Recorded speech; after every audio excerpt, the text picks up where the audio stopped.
we're speaking to people who are transitioning from the legacy market to the legal market and asking them why they're doing it, what some of the obstacles and challenges are, and actually how do you convert a legacy customer base to a legal customer base. So we're going to have a great time. I want to flip it over to Curt for a minute, and then we're going to introduce our two first guests. Curt? Well, as the saying goes, you wanted the best. He couldn't be here tonight, so you get me again. But a great show last week when we went over with Professor Mikos, and that's done really well. If you haven't checked that out, on the interstate commerce shipping issue, and is it legal under the dormant commerce clause in the U.S. Constitution, that is up on cannabis.net as well as Pro Cannabis Media. And I was very happy to be invited to this show because, as our guest last week told us, it is the original market, David, there. If you remember the quote, which I actually wrote down from our friend in Newburyport, and I think that's a great way, the original market growers. So welcome aboard, Jonathan and Carl, and tell us what you guys are up to and where you're at. Well, definitely, I'll jump us off there. We're based out of New Jersey. Jonathan and myself started a company called Green Passion Industries back in 2018. That kind of acts as our parent company and will kind of be our umbrella of everything that we do. Our business is very focused on the retail side of the legal market in cannabis, and we're very big on education. It's always been at the forefront of everything we've done, keeping the positives of the plant at the forefront and getting people to learn why they're actually using it has always been very important from us. So we're based out of New Jersey. Our first brand that we created was a CBD and hemp store called Garden State Hemp, which is located in Millburn, Short Hills, New Jersey, right on Millburn Avenue. The address is 327.5 Millburn Ave, Millburn, New Jersey. There we focus, and it's actually my background right now. It's how it looked before we got flooded by Hurricane Ida. But we have over like 300 SKUs from different CBD products, from topicals, flowers, all the way up to bath bombs, hemp t-shirts, hemp backpacks, and things that are made from the fiber of the plant as well. Our biggest thing is focusing on the whole plant and everything the cannabis plant can do, from the industrial side all the way to the medicinal medical side with THC.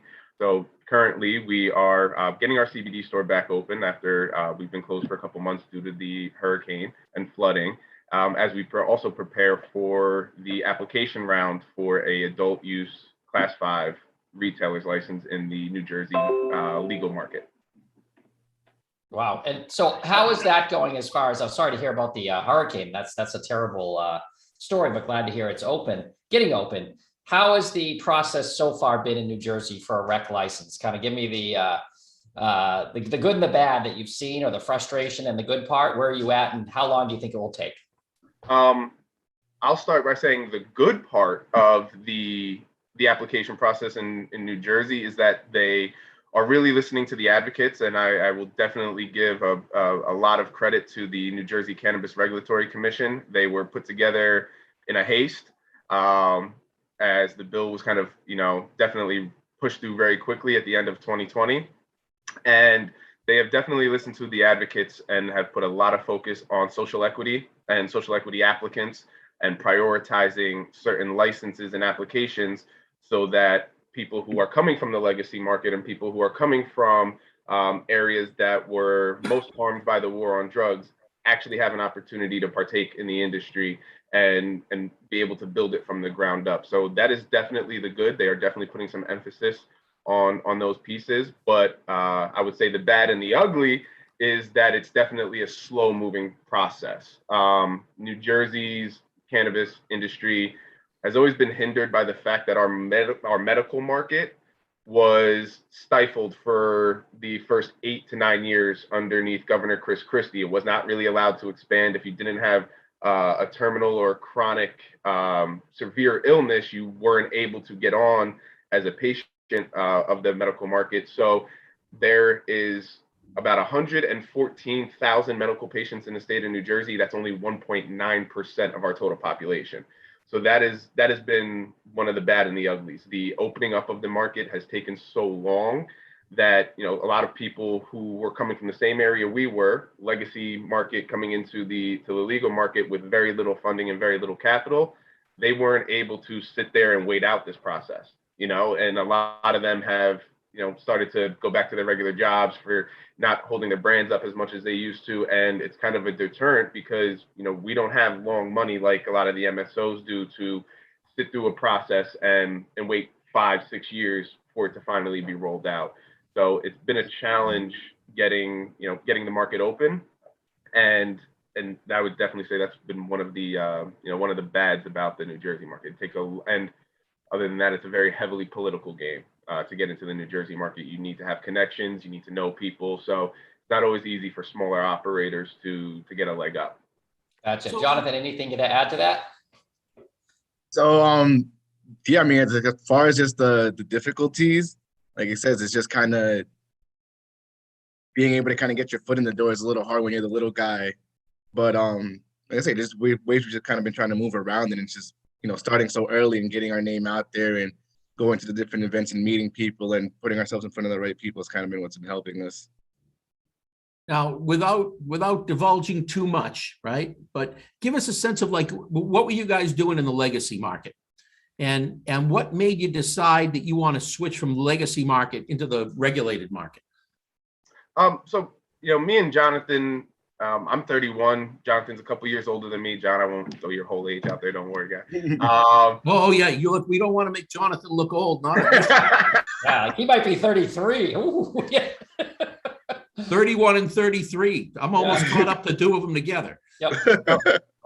Me and Jonathan, we've been best friends for over 18 years, over 19 years. We met each other back in high school, and back then we have always, we've always been involved in the cannabis industry. Obviously the legacy market back then, mainly on retail sides, and things always start out. And what a lot of people don't realize about the legacy market is not everybody finds themselves in the legacy market because they're, Pablo Escobar or El Chapo, and they want to make billions and billions of dollars. Sometimes you find yourself, hanging out with your core group of friends. You all have a common, a common liking for cannabis and a hobby for it. So you find out that it's easier to obtain when all of you get it together, right? And you're like, oh, well, it's cheaper this way. And it kind of slowly works out of just a bunch of friends and family easily splitting up the cost. And you find yourself inside of a legacy market where you're like, oh, well, now I know the entire supply chain. I know people who can grow cannabis. I know people who, distribute cannabis. And I have people who always ask me, do you know where I can find, more affordable cannabis? So you kind of find yourself honestly just helping out friends and family. And then right around 2017, my background has been in finance. I originally went to college in 2008 when I got out of high school at the height of the financial crisis. I went to school for criminal justice. I wanted to actually work inside of the Justice Department and work with the DEA and follow one of my family's footsteps who worked in that industry. I ended up leaving college after about 1.5 years and getting into finance and financial services with American Express, and then kind of worked my way through retail banking and investment banking and business development inside of banking. So I developed a big liking for finance, economics, building brands, building businesses. And 2017 rolled around, and Governor Phil Murphy's entire, campaign was really backed on legalizing cannabis on a social equity and a social justice forefront. So Jonathan, who has always been, from day one in our friend group, Jonathan has always been the one who asks why when it came to almost anything. He always wants to know the why behind something. And it was Jonathan who came to us when we were like 15 years old and explained to us about cannabinoids and endocannabinoid systems, and the fact that hemp does more than what marijuana does. And hemp actually can be used as an industrial product and build sneakers and ropes and t-shirts. And he kind of opened our eyes to the fact that, hey, we are using a plant recreationally and we enjoy the high that we get from it and the relaxation and the hanging around and chilling, but we're actually probably doing a lot more for ourselves than we realize. So when I realized that this was going to be a big industry, especially in New Jersey, I went to Jonathan, I said, hey, I want to get into the cannabis space. I want to own my own business. I want to open up a business, and this is what I want to do. I want it to be in this industry. He looked at me and he goes, well, we're going to need to re-educate everybody. And that's where we need to start. We need people to understand the stigma on cannabis was built off of years and years of misinformation, racial injustices, and a lot of discrimination. He goes, we need them to understand the therapeutic and medicinal side and industrial side that this plant brings to our economy and to our markets. He goes, that's where the business needs to be founded. And that's really why we decided to get into the legal market, because as consumers, I cannot tell you how many times we have come across extremely moldy product that, you know, you really should not be consuming, but given where we were, it was the only choice you had. You were getting not knowing any better. Yeah. And not knowing any better. You would get ripped off from people. It wasn't a very fun environment. I was actually just speaking to my mother about this the other day. You know, kids growing up today and people that, you know, kids growing up today are going to like learn about cannabis that they can't consume it until they're 21. And then they're going to be able to walk into a store and just purchase it over the counter for their first experience. Whereas my first experience with cannabis was meeting a very sketchy individual behind a building I should have never been going behind at the age of 14 years old. And the industry is much different now. And there's a level of safety that needs to be brought to consumers. And that's why we wanted to get into the industry on the retail side, to give consumers a safe, reliable place to get high quality product and learn why and what they're actually using. That was one of the biggest reasons we got into look to get into the legal market, because we want to be there for consumers. Because at the end of the day, even if you look at the industry now, businesses are there for their profits and their shareholders. They're not really there for the consumer. So it's the smaller operators, a lot of the times the legacy operators coming over, that want to be there for the consumers. Best products being used in the cultivation process, best products being used in the manufacturing, best products being retailed. That's why we thought, you know, it was a time to kind of transition and at the forefront, break that stigma of cannabis. Yeah, to touch on his last point there, I was going to say, I was like, that's also part of the reason why it felt like kind of going legal was the next step, because it's that education aspect and that having those people in this industry that actually care about what they're giving to the end consumer. You know, a lot of times it's like that big money's in front of it. And I understand this is a business and people want to make their money, but there was a market way before it became legal, and people relied on it heavily. And it's what, you know, it basically drove a whole market for what now, a couple of decades now. So, you know, going from legacy to legal, it was almost like that pivot to be like, well, it was almost like putting it on the back of our shoulders and being like, kind of like our responsibility to go legal and make sure that these people who actually think they know cannabis really don't know anything about it and why they're using it. I can actually learn and have the safe space to kind of just sit there and learn about what this plant can actually do and what it actually is. Because I mean, even me, like the only reason I started with the why and everything, because I used to be a big dare kid. I used to be no drugs, say no to everything, say no to drugs. And then I started to learn about cannabis and my world was shaking. And I was like, well, they've been lying to me. So what else are they lying to me about? And then so now I was like, now I need to learn. Let me ask you, Jonathan, you're the why guy. You guys have kind of talked about this. It's obviously benefits first, pricing. You've talked about the benefits, right? The safety, the moldy, the dangerous places. That's why consumers would move over. Yeah. Pricing is where it gets stuck. How much more expensive and how do you get around what will most likely be double the price of the legacy market if you were to stay there to go legal? Education. Yeah, I mean, I think you'll start to someone to play double. Yeah, you know, I mean, I understand, especially at the beginning, but I feel like some of the other markets, and I know we can't really compare to Oregon and like California because those are just different markets. But as the market starts to mature, you're going to see prices go down, only because the demand and the supply starts to become overwhelming. But yeah, when it comes to actually paying double, I mean, what you're paying for at the end of the day is now security, because you can go and you're not meeting a sketchy guy somewhere at a corner anywhere, and you're kind of paying for that security. And now you're paying for the convenience too. You can find a store where you can just stop and pick it up, and you don't have to go through what can be like a 5-minute transaction at a store, a 10-minute transaction at a store, at a legal store now. Now you can save that time, because before in the legacy market, you'd call your guy, you'd sit there, you'd wait however long you have to wait, maybe even a day or two, a couple hours, and they're not reliable. So it's like you're saving time, you're saving the convenience. So at the end of the day, it's like the price is doubled, but then you have to really look at what it is that you're saving now. You don't have to go through all these dangerous situations or these sketchy situations. And at the same time, you can save some time, which, in today's world, we can all use a little extra time. So, Oh, go ahead, Carl. I was also just going to add in there, keeping true to the fact that we are, legacy before legal, meaning we are for the culture before we're for corporate. You're also paying for the taxes. You're paying for the legality of it. And honestly, that needs to be where consumers and businesses need to keep the advocacy at the forefront, because a lot of the reasons the price doubles is because there's a 26% tax added on throughout different levels.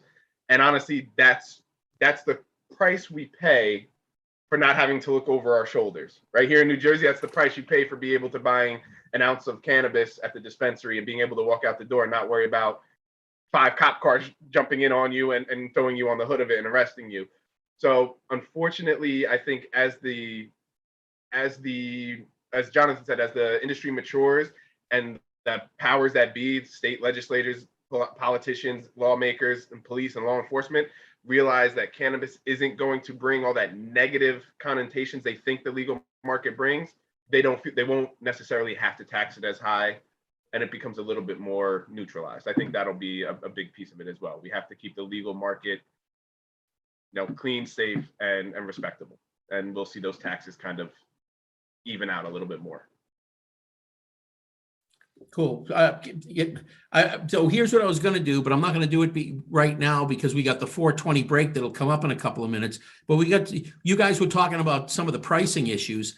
My stepson is out in California visiting some friends, and he started texting me the other day about the differences between, and he's a regular user. So he started to texting me about the difference in pricing between Massachusetts and California. And then last night he was telling me about the difference in quality. Because obviously that's an issue as well. He's in the waiting room. We're going to bring him in after the break, and he's going to just give us a quick rundown of what he's seeing in California versus Massachusetts. And then Jonathan and Carl, we're going to let you guys grill him a little bit on that.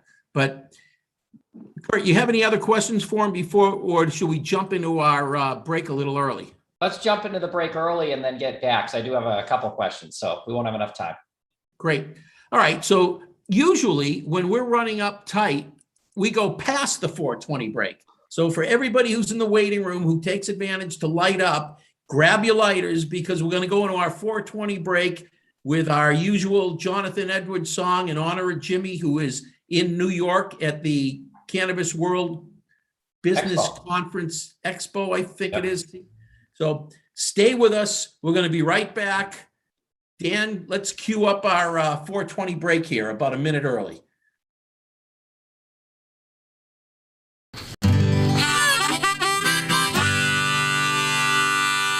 Yeah, this is a tune that I wrote back in 19... I'd forgotten.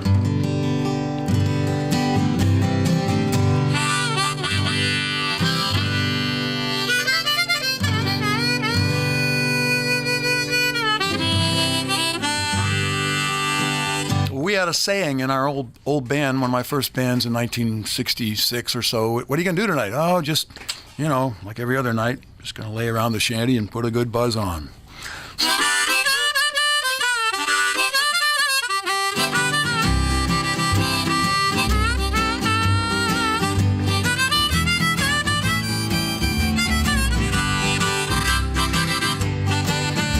Gonna sit down in the kitchen, fix me something good to eat. Make my head a little high, make the whole day complete. Gonna lay around the shanty, oh mama, and put a good buzz on. Pass it to me, baby, pass it to me slow. We'll take time out to smile a little before you let her go. We're gonna lay around the shanty, oh mama, and put a good buzz on.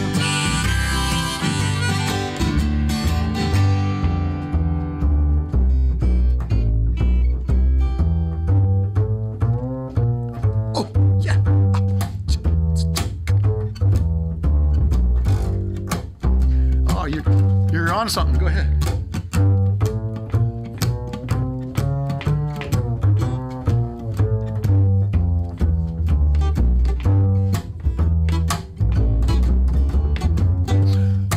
Rick Brodsky, everybody.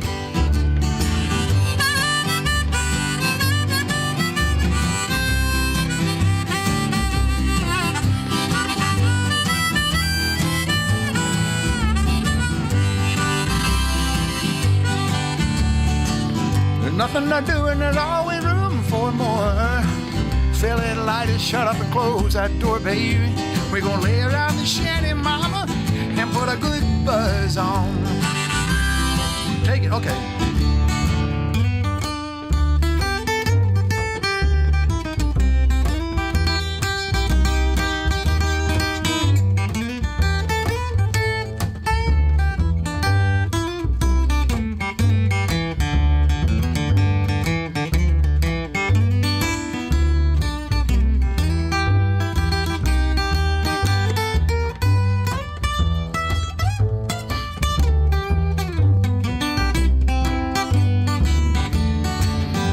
Prohibition never works, it's time to realize it. It grows in my backyard, it's time to legalize it. We're gonna lay around the shanty, mama, and put a good buzz on.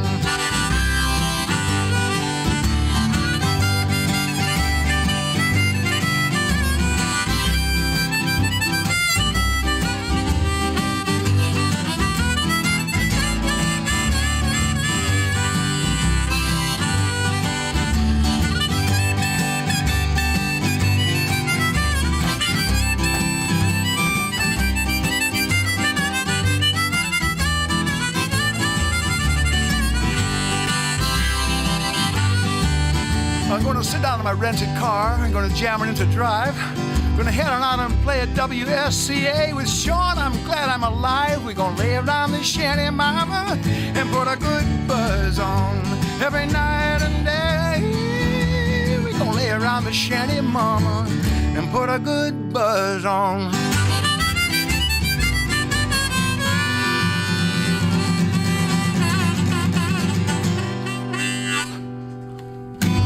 Nice. It's Friday. Thank God. Pro Cannabis Media programming and PCM TV is supported by Revolutionary Clinics, Massachusetts' #1 medical dispensary where the patient comes first, and by Salient Systems for Video Surveillance. You've got regulations, Salient has solutions for your security needs. And by Accounting Buds, your #1 CPA specialist for the cannabis industry. And by Artery Pay, easy, cheap, fun, and legal, just like cannabis should be.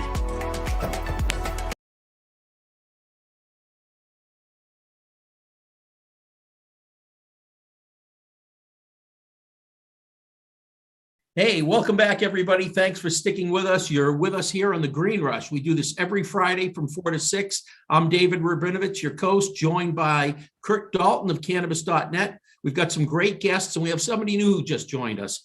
Ben is out in California, my stepson, and he has been texting me about the price differential between Massachusetts weed. And then last night he started to text me about the difference in quality. So I want to introduce Ben, and he's going to, over the next few minutes, we're just going to talk a little bit about the difference between markets. This ties in a little bit with what we spoke about last week when we were talking about interstate transport and how each market is a market onto its own, and the pricing of the products are much different by state. Ben, introduce yourself.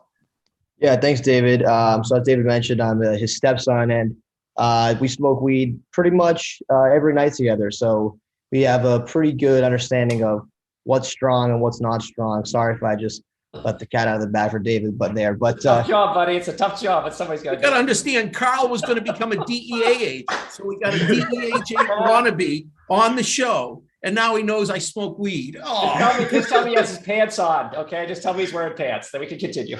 Yeah, you're just testing product, we're just making sure the quality's good. Anyway, I'm a medical patient in Massachusetts, and I can get pretty strong, 25% to 30% strain for a quarter for about $90. Obviously, there's no taxes on it in Massachusetts, and I thought that would be the same thing. Come over as a medical patient to California. That's not the case at all, and it's especially bad in Los Angeles. So what it is there's a 15% excise tax that you're going to pay, and then there's a 10% local cannabis tax you pay on top of that, and then there's a 9.5% sales tax you pay on top of that. And I said, but hold on, wait a minute, I'm a medical patient here. Should none of that matter? This is medicine. They said, okay, yes, you get 5% off for being a medical patient. So my my first experience at the store was I thought, okay, but the weed's cheaper anyway, so it shouldn't matter. I bought 5 grams for $30. It was supposed to be 25%. Brought it back to my buddy's apartment, smoked a joint of it. It was evident after the first hit that this was not 25% THC. It wasn't nearly as strong as anything I'd smoked in Massachusetts. And I asked my friend about this. He said, yeah, that stuff's not regulated. The percentages aren't correct. Now, I don't know if that is the case or not, but in Massachusetts, if it's 25%, it definitely tastes pretty strong. It's definitely pretty strong weed. So went back the following day to another cannabis store that looked like an Apple store. It was gorgeous inside. Looked like nothing I'd seen in Massachusetts, at least. Just a gorgeous store. The guy's showing me all the strains. I explained to him the issue I had at the previous dispensary I went to. And I said to him, I want to get something strong here. I'll pay a little extra, doesn't matter. So he gives me a 42% strain and a 35% strain. Bring them both back. So that was $60 for 1/8, $40 for the other 1/8, which is still more than I would have paid in Massachusetts for a quarter of some strong stuff. Thinking this is going to be way stronger than anything I've smoked in Massachusetts, just based off of the THC levels. Get back to the apartment again, smoke it. It's good. It's good. It's still not better than the weed that I'm smoking in Massachusetts consistently. I'd say everything I picked up in Massachusetts for the last 6 to 8 months has been better than all of the weed that I picked up in California, and it's cheaper and it's tax-free. So not going to say it's been a disappointing experience in California. The weather is fantastic out here, but in terms of weed, I think Massachusetts has a pretty good setup the way it's operating right now. So what do you think about the value you got per dollar? Right, because I think you said California was less expensive, but it seems like it's a lot less potent too. Yeah. So I think the range of weed you can get in California, you can probably buy really, really cheap weed that's not strong at all for less. But if you want to buy incredibly strong stuff, you're going to end up paying way more than you would in Massachusetts for very strong stuff. In Massachusetts, I haven't really had any experience buying bad weed. Maybe if you're going to buy 16% stuff, it's not as strong, but it's not necessarily bad weed. But the top range stuff in Massachusetts isn't nearly as expensive as the top range stuff over here. So if I did the math real quick, you were at about 38% tax with the 5% discount when you were saying the numbers. You kind of know roughly you're at. Was that the overall tax level you got as a medical patient? Yeah, 38% as a medical patient in Los Angeles, which is because you got the 5% discount. So guys in New Jersey, what is the proposed overall, all in tax rate going to be? Like Ben was saying, there's the city, there's the excise, there's the sales tax, there's the, we know you like weed tax. So New Jersey's looking at what number if you were to open today, your stores or your store? So the way in New Jersey has a very interesting tax structure. The state sales tax will stay the same. It's going to be right around 7%. Municipality is going to be able to add on an additional 2%. For instance, we speak mostly on the side of retailers. They are allowed to only attach like 1% to the excise. There's the sales tax. There's the we know you like weed tax. So New Jersey's looking. Little feedback there. Thanks, Dan. So all in all, New Jersey will get close to 20% because there is a 10% excise tax that is going to be added on to cultivators that will find its way down the supply chain to the consumer as well. So all in all, you'll be close to 20 to probably 23%, depending on where you're at, because some municipalities will add the full 2%, some might not. So you will see those taxes. You'll be close to anywhere between 20 to 23% in New Jersey, which is probably very close to Massachusetts recreational tax. I think it's close to like 20%. So it's going to be high. it ends up being high. And then also, I'm just like everything else in New Jersey, the price point is going to probably start higher than you're used to seeing in most West Coast states. The East Coast cannabis has just been relatively expensive, even on the legacy market side. Gotcha. Well, Ulysses and Alissa have joined us. David, give us the intros and let's continue. Great. So we've got 2 more guests joining us now. One of my favorite people in cannabis is Alissa Nowak. We've worked together a lot, and after several shots at it, We got a host community agreement. She's going to be licensed in the state soon. And Ulysses Youngblood, who around here is a legend. So welcome, Ulysses and Alissa. It's great to have both of you. Ulysses, I was just talking about you today with Aaron Goins. About 30 minutes before the show, we were chatting about what's going on in Worcester. So yep, everybody speaks very highly of you. So I'm going to let the two of you introduce yourself, and then we're going to get you right in the mix of the conversation. So, Ulysses, why don't you start off? Tell us about Major Bloom. Ladies first. Ladies first. Go ahead. Oh, thank you. So Lucky Green Lady. Comfortable. She needs Ulysses. Alyssa needs to get comfortable in front of the camera. She's like a rising star. She always convinces herself that she's going to be too nervous to talk. Oh, Lord. You just helped, I'm sure. Go ahead, Alyssa. I had to threaten her with pictures of her standing there with an "I hate weed" sign to get her to come on the show. Wow, that's a perfect time to go to lead us off. Then you're doing great. Thank you. So who's starting? Me, I guess. Go ahead. All right.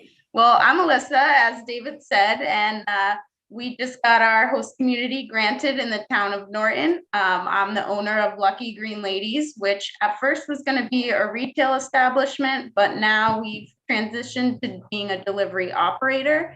We're family-owned, women-owned, LGBTQ business. We just actually today had our application deemed complete by the Cannabis Control Commission. Yeah. Thank you. Yes. So it's exciting. You'll have a license within 90 days. I hope so. It's exciting. I never thought that I would be at this point, coming from the legacy market, but everything's truly a blessing, and I'm happy to give back and to really serve, the community the way that, the legacy market has been so good to me. So, I'm just really blessed to be here, and that's pretty much it. Good job. Thanks.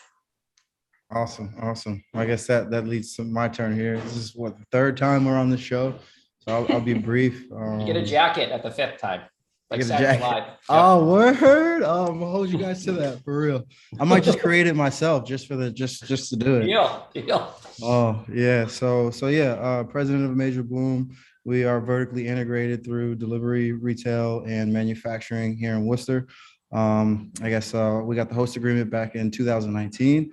And it's just been a journey ever since, getting our place built out for those 3 license types. And we opened our retail doors on August 9th, I think, officially. And then we just got our commenced operation for manufacturing last Monday. And then I just got an email from our inspector. He's like, oh, get us the rest of the information for your delivery license. So our delivery license is hopefully going to be active by the end of the year, if not early next year. And, we'll have those 3 verticals just running through and doing things uniquely here. So, just excited to be here. And, Worcester's right in the middle of the state. So if you guys are in the area, definitely check us out. We have very economical pricing when it comes to pre-rolls, when it comes to flower, and pretty soon we'll be producing some edible lines as well. So Ulysses and Alissa, we were talking to Jonathan and Carl about the legacy market and getting customers to convert. Now, obviously the benefits are safety, not only of the product, but where you're getting the product, leaving the establishment. Again, the actual product, mold testing. Those are the benefits, but obviously the pricing on the other side is going to be a lot steeper than if you knew someone selling it in the legacy market. What are your thoughts on pricing, which you just brought up, very economical, and converting someone who's used to getting it from a buddy or from a grower they know to come in your stores? And I know, Alissa, you're not open yet, but Ulysses, you are, so you go first. Yeah, sure. So I think Alyssa's spot on when she talks about the, representing the legacy and traditional market, because, price sensitivity is massive. I mean, I was just sweeping up the garbage the other day and someone was rolling a blunt right in front of my spot. And they're like, oh, we get quarters for $45. Then the next day they came in here and bought pre-rolls, right? Because, it's convenience, right? And they can get a pre-roll for, anywhere from $8 to $12 in our store if we make it. So I think just tapping into what the traditional market is, it's, basically being able to break down pounds, being able to break down units and distribute them that way. And I think that's the benefit of us having our manufacturer's license, is that we can just buy 10 pounds of weed and do the packaging ourselves, and then pass that value down to people. I'll tell you, there's one strain that we have. If we were to get it from a cultivator directly prepackaged, we'd have to sell it for $60 an eighth. Now, because we're buying it in bulk, we're able to break it down just like the legacy market and sell those eighths for $30. So, for us, it's always just been about, tapping into what the legacy is about and the legacy traditional market, what it's about, and bringing it to the forefront of, what this legal market is. How about you, Alissa? Your first customer, you got to convince someone to transition to use your service from the legacy. What are you telling them? I mean, the guys that were on before me really hit the nail on the head. For me, I would just say the biggest thing is not having to look over your shoulder, not having to meet somebody in a sketchy parking lot, and kind of what Ben said, David's stepson, that the testing and the results in Massachusetts are, way more accurate than anywhere else you can get. You don't know what you're smoking on the black market. I mean, we all trust, the legacy market, we all trust, our guy that we're getting from, but, they're probably getting it from somebody else who's getting it from somebody else. We don't really know what's in that product. And I also think, the testing side of it is huge for the customers. And also just supporting people that are making this transition in life. Like, I know a bunch of people that I used to take care of are like, let me know when you're up and running because I want to support you. So I think there's a ton of consumers out there that are looking for people that are doing the right thing and, making it for themselves. And I think that there's a lot of, people that want to support that. So I think that, it will be expensive for, probably a few more years, but I think that over time, as they said before, that, the supply will definitely even out the demand, and, there'll be a lot of vertically integrated businesses that will be able to really compete with the prices. So overall in the wholesale market, I think that would bring the prices down. And then also, I think it's a real benefit that I am a social equity participant. So I have the networking with the people in my program, and I'd like to think that we're all going to stick together in a sense. And I also like to think, because those people have that experience in the legacy market, that they're going to be way better growers than, the big corporate cannabis are. So I think that that's going to give us a little bit of a leg up. Let's talk a little bit about the hurdles of getting into the market, and not just like the simple stuff, but I'm talking about the stuff that you can't tangibly see. And now we're going to spin things around and remove Curt Dalton as a co-host, and he's becoming a guest. Curt, tell us about the licensing process up in Kittery, Maine. I understand they just recently had they had a great process. They put it together. You could have only one applicant per entity, and the entities were supposed to, they were going to go all the way back through the ownership to make sure that they had different ownership in each entity, something along those lines. Curt, tell us what happened up in Kittery. Well, unfortunately, like a lot of the lottery shams, as we put it up on the website, it's gotten a lot of traction, as you've seen in Illinois, Nevada, even here in Massachusetts. It's a lot of pay for play. And to kind of fast forward, what happened was they had a lottery ball system. A landlord kind of opened up a loophole with the town that said, I don't want to be married to one applicant. I want to be able to let as many applicants as I want to use my address. That landlord was charging for each applicant, whether you got the place or not, just to use the address. So then a smart MSO came in, Theory Wellness, and basically bought half the balls in the lottery, which is about $250,000, set up a whole bunch of S Corps. And I wouldn't say they rigged the game, but they just played the game and had deeper pockets than anyone else. And now we have an MSO got 2 out of the 3 license in a very desirable location that borders on New Hampshire by about 30 seconds and Massachusetts by 2 minutes. Has UNH right down the street, is a big tourist location with outlet malls. And you're going to have 2, most likely Theory Wellness MSO buildings in there. The good news is one of the licenses did go to a local applicant who has a medical shop there, really great guy, and he's super excited. He lives in Kittery, but it should have been all 3 or some version of that. So they paid $750 per ball, right? Correct. And then in order to be able to pay $750 per ball, they paid whatever the fee is to the Secretary of State in Maine $250 to organize Yep. all those LLCs, right? Yes. So they dropped $250,000, maybe more, to increase their odds. But if I understand it, they probably had about half of the balls that were in the buckets that were being pulled, right? Like 48%. Yep. Right. So if they had 48%, I'm pretty good with numbers. If you're going to pick 3 times, you got pretty good odds of being picked and winning at least one. And obviously all the local players just got squeezed out, but one of them, because an out-of-state player decided to play games. Ulysses or Alissa, since you both are well into the licensing queue, have you run across anything like that? Big players playing funny games? Go ahead, Ulysses. I like that smile.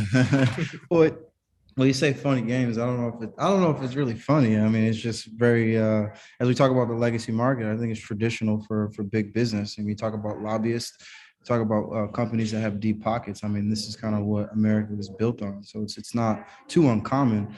I think in my own experience, especially being a resident in Worcester and, owning a couple of licenses here in a business, there was a time where I had to take off the business hat and show up as a constituent or show up as a resident of the city and be like, hey, do you really want these big businesses here? Or are you for, people that are for the city? Because the profits that are made here are going to stay within the community as opposed to going back to California or Colorado or the Canadian Stock Exchange. So I think just knowing what we're up against, but then also knowing how to play our part, right? As local people, as people of color, as women, as other leaders that are diverse in this industry, we kind of have to, lean on those, those criteria to play the game because, it's not too uncommon for these big guys to just pay people off, honestly. Yeah, no, I So, totally agree Alissa, with that. I totally agree with Did that. did your application process go smooth? No, it did not. And it actually had to do with multi-state operators and big companies, they had started lobbying with the town far before the bylaws were even released, which was really tough, because I kind of got into the process late. They also, it's kind of funny, I won't say who they are, but they already have their 3 licenses. So this whole time when they were, lobbying to the town, they were saying, oh, we're going to be under name XYZ. We're going to be named under XYZ, which was the company that had the 3 licenses. And then as soon as the application process came around and it was time to submit, they changed their name. They changed their name to only have like half of it in there and with a different owner. But the CEO who has those 3 licenses had been going and lobbying and, making relationships with the town this whole time. And then right at the end, switched it up. So that also gave the town was confused. They're this time thinking like, wow, these people have so much experience. They're so successful. They have a lot of money, but really like the person, they didn't really. So that really sucked. It was like a bait and switch. And that was really challenging. And it's also challenging, from a municipal standpoint they don't want, not that they don't want local operators, but at the end of the day, a lot of them just care about the revenue. And in their mind, they're thinking like, oh, because, they have other businesses and, they're a big corporation that they're going to be successful. They're not thinking about the quality of the product, how we're going to take care of our consumers, how this money is going to be spent, the donations that will be made, the care that will be put into this business. They don't really even look into any of that. So that was really tough and just competing with them. So that's why actually I was going for retail and then I had to switch gears into delivery operator because I lost to 2 big companies in the town, which was really unfortunate. And I mean, I know maybe I'm biased, but I personally thought that, I was definitely at least better than one of them. But, I guess money talks and, having the support of, that name behind you, really goes a long way. So, but I'm excited to do the delivery nonetheless. Jonathan and Carl, you're in New Jersey and you're about just at the beginning of the Rex phase of what are you feeling or what are you seeing along this line in New Jersey? Oh, I was so hoping you asked this question because I was so ready to back up Alissa. Bad there. Because everything that Alissa and Ulysses have said that happened in Massachusetts has been happening in New Jersey since 2018 when Governor Murphy took office. The minute Governor Murphy took office, you probably saw $100 million in lobbying money come to the state of New Jersey from big MSOs all over the country, trying to lobby our state Senate and our state assembly for cannabis laws that benefit them. don't benefit the actual industry or in the actual market. And we had a 2018 round of applications. We had a 2019 round of applications, all for medicinal. And I think 75% of those licenses all went to companies that were out-of-state operators. You know, you might have a company who set up an LLC in New Jersey who has a CEO who's from New Jersey, but the entire license application is backed by an MSO's operating SOPs, management team, everything. So everything that they said happened in Massachusetts is happening in New Jersey. And to Alyssa's point, you know, and to Ulysses' point, actually, when he said he has to take off the business owner hat and then put the lobbyist hat on, you know, as a small operator, we're trying to play the same role as an entire multi-million-dollar C-suite management team where they can have 10 people in 10 different places at the same time, and each one of them has $100,000 in their back pocket to grease the wheels of whoever they need to grease. Here I am, I got to be at a town hall meeting while Jonathan's at a networking event, and we have nobody to be at the store in Milburn, our CBD store. So we don't have the same resources to compete with some of these guys. So we rely heavily on the advocacy, the legacy market to, you know, spill our hearts out to the state Senate and all the municipal town hall meetings and testify about why they want legacy market operators or why they want small business operators as opposed to MSOs. And one of the hardest things to combat is when you go and speak to a town council and to a mayor, they want something they feel is a surefire hit or that they know is going to come in and be successful.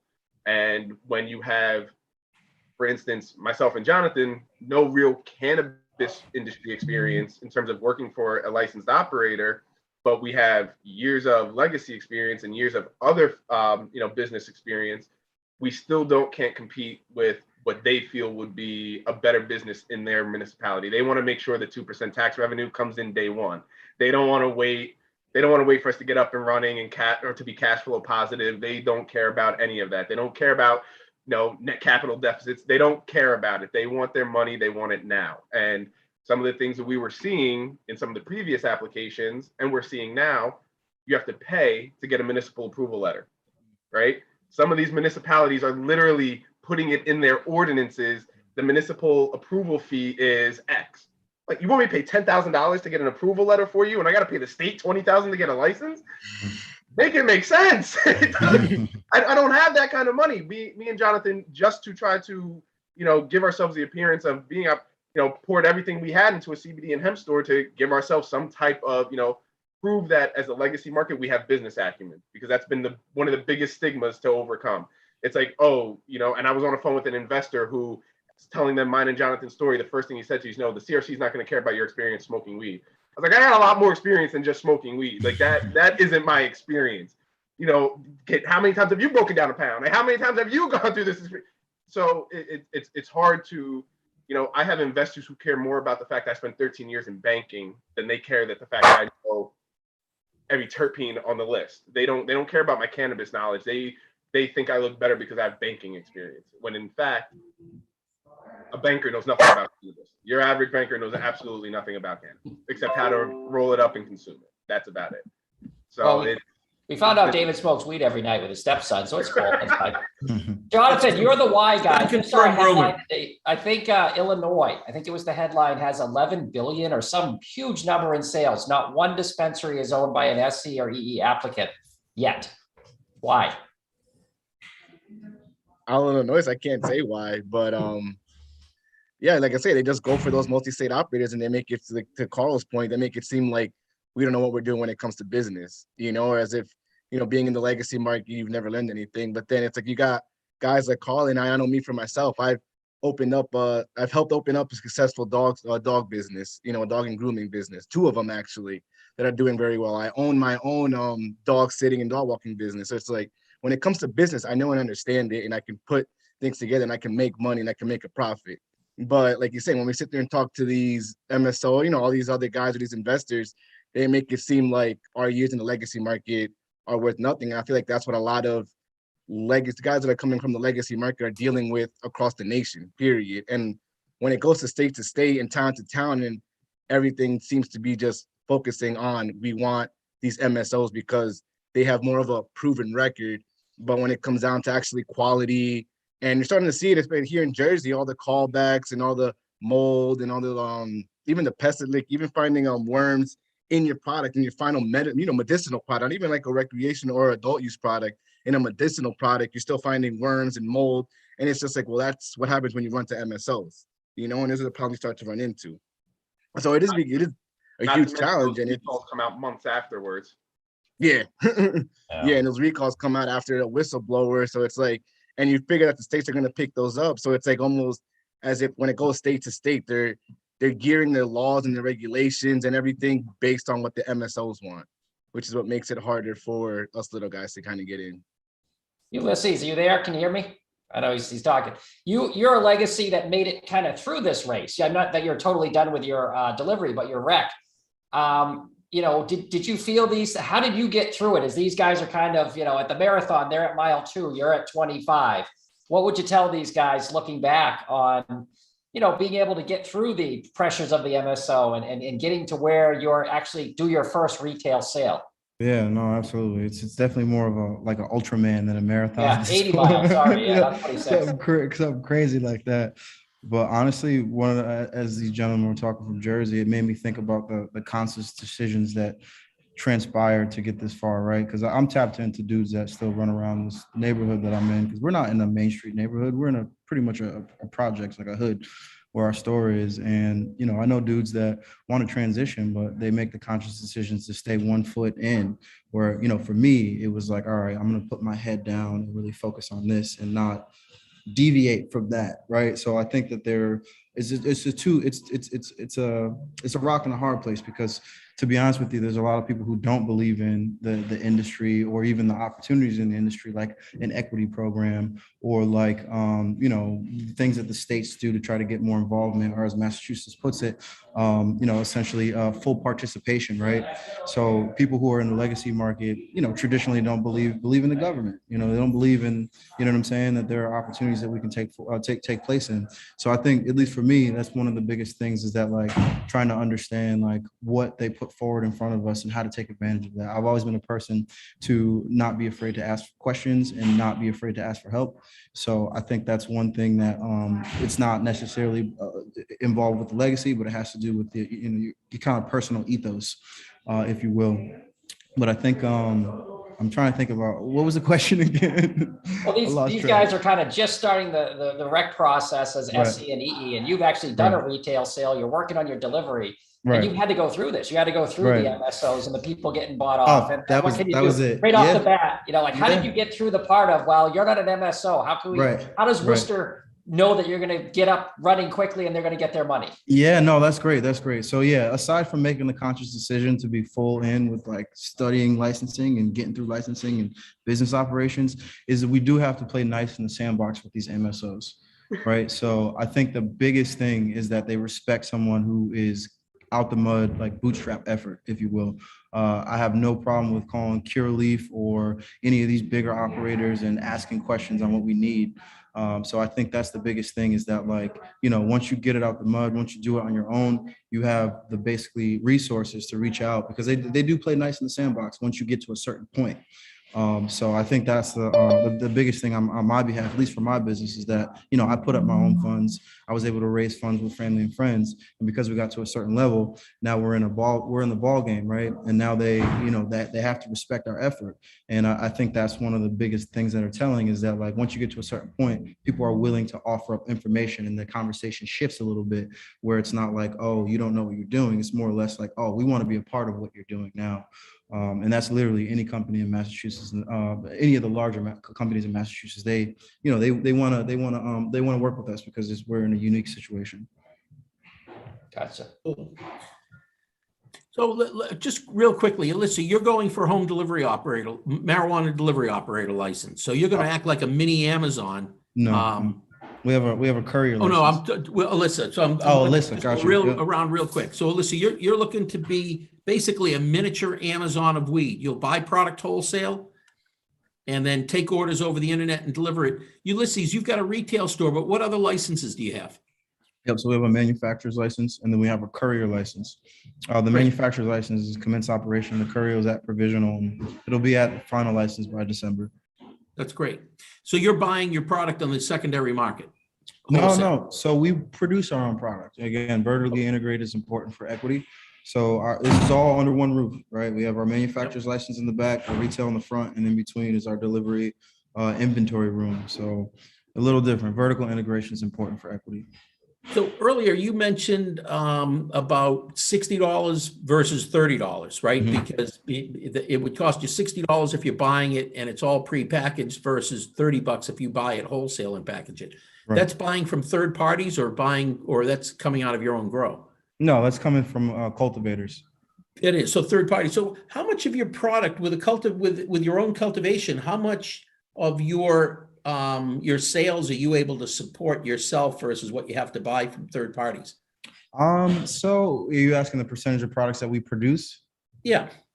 I'm just trying to get some insight on that. That's a great question. We definitely sell our inventory flies through what we produce here because one, it looks cool. We produce our own product. Two, it is superior because we're hand picking these nugs and we're producing these pre-rolls, at small batch. And then three, it's economical, right? So not only can't you get it elsewhere in the way that it looks, but the price point's on point. So I wish I had more data behind like what we sell through, but I know we sold through a lot of different strains that we curated here, made pre-rolls with, or did packaging ourselves. It definitely flies faster than any other categories. Or Jonathan, Carl, Carl, go ahead. I had a question for you. Ulysses, Tee you up. You're ready to go. Yes, Yeah, sir. I had a question for Ulysses, actually. How long did the state of Massachusetts put a restriction on how long you had to wait before you were allowed to own the manufacturing license as well as the retail license, or were you allowed to apply for both at the same time? So we actually got our provisional license for manufacturing and retail around the same time. Yeah. And I think in Maine, you can do both at the same time, apply for both at the same time. Yeah. And I think that is a big difference I think that's a big mistake New Jersey is making on our end, where you can't own interest in any other license for at least a year or 2 years. Yeah. So if we get a retail license, we have to wait 24 months before we can apply for ownership of another license. And that is where, and it's simple economics. That's why the price of weed in New Jersey is so high, because they're forcing dispensaries to buy prepackaged cannabis from the manufacturers, from cultivators. So the price point is going to be higher, period. That's why we have $85 eighths in the medical industry and almost $450 ounces, and these are from medical alternative treatment centers who do have vertical licenses, who are cultivating, and the price points are still that high. So how high is it going to be when, as a retailer, we have to purchase it third party? And then our delivery licenses, another reason I love Massachusetts delivery operator license, Ulysses is going to be able to purchase wholesale and then sell retail, whereas the delivery licenses in New Jersey have to be teamed up with a dispensary. So I have to buy it wholesale. I have to then price it retail, and then my delivery service that I'm third party is going to have to add on some ridiculous Uber Eats fee where your eighth is $50, but the fee is going to be $30. So that I think is where a lot of the legalization is hurt by being so compartmentalized by state, because no state is setting it up the same way, which is why California's got $100 ounces and New Jersey will have $500 ounces. I think that's a big issue that New Jersey has created inside their laws and regs. Cool. All right, I'm going to jump in, folks. Stick with us. You're on our Friday afternoon Green Rush show. It's 5 o'clock. We're going to take our top of the hour break. We're going to be back in a few minutes.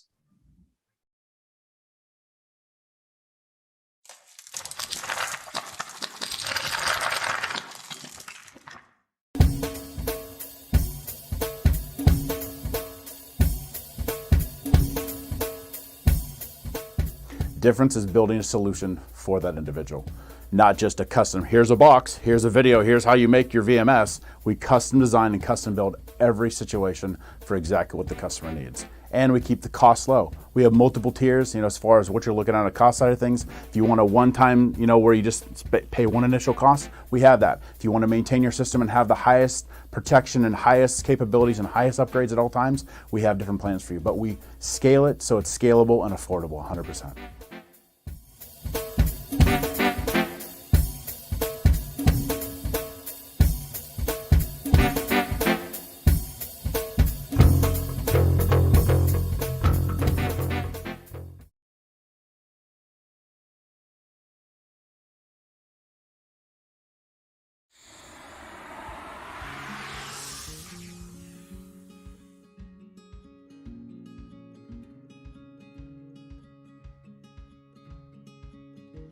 So I think there's one very important difference between me and most of my team members and other cannabis accounting firms, especially outsourced cannabis accounting firms. With a lot of the other firms, you're going to find bookkeepers or folks that were accountants for their entire career, but they were junior accountants.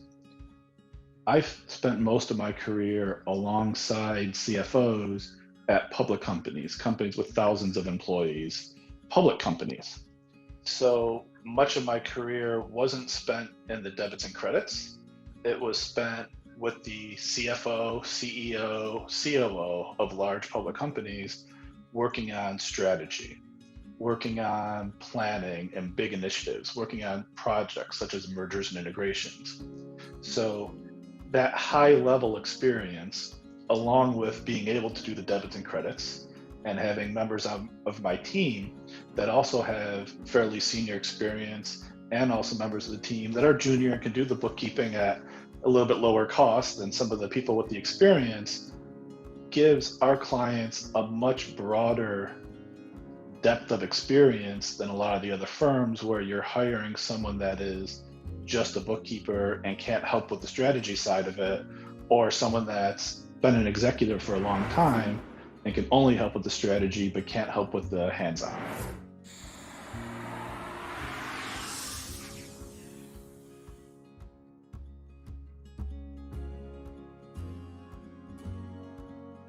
Pro Cannabis Media programming and PCM TV is supported by Revolutionary Clinics, Massachusetts' #1 medical dispensary where the patient comes first, and by Salient Systems for Video Surveillance. You've got regulations, Salient has solutions for your security needs.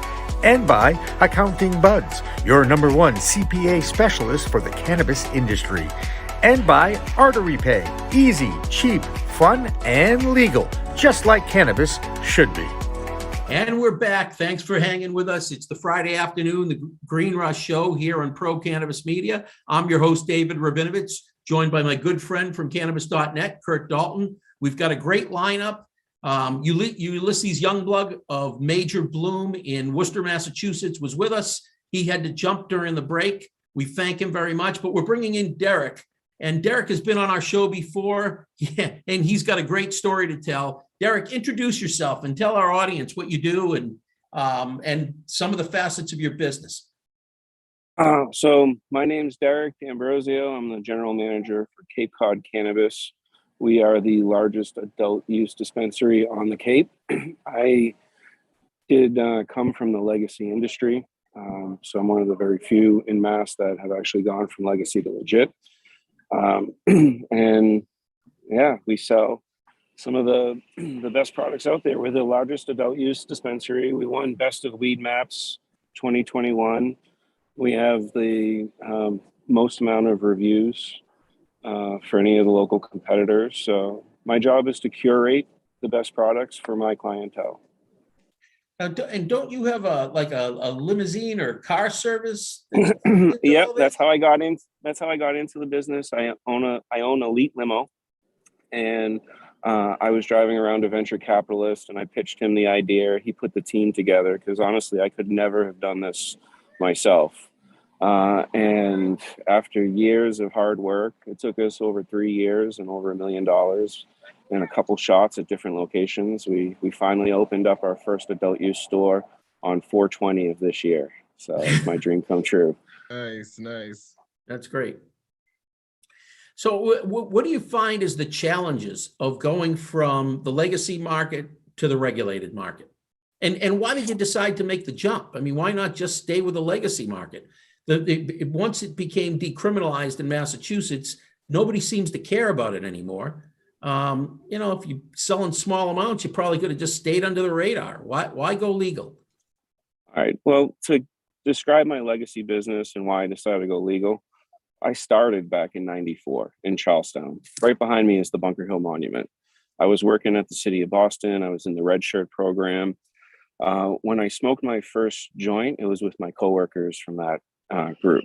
I realized my mother and my uncle smoked weed in the basement. When I confronted her, I found out she was using it to battle cancer and she was self-medicating. That's when I really started just supplying my friends and family, like how most people usually get into it. I had pretty good taste, and I was basically curating clients' products for my friends and family. I couldn't grow. I could kill a house plant. So I had to basically go around and find good cultivators and manufacturers.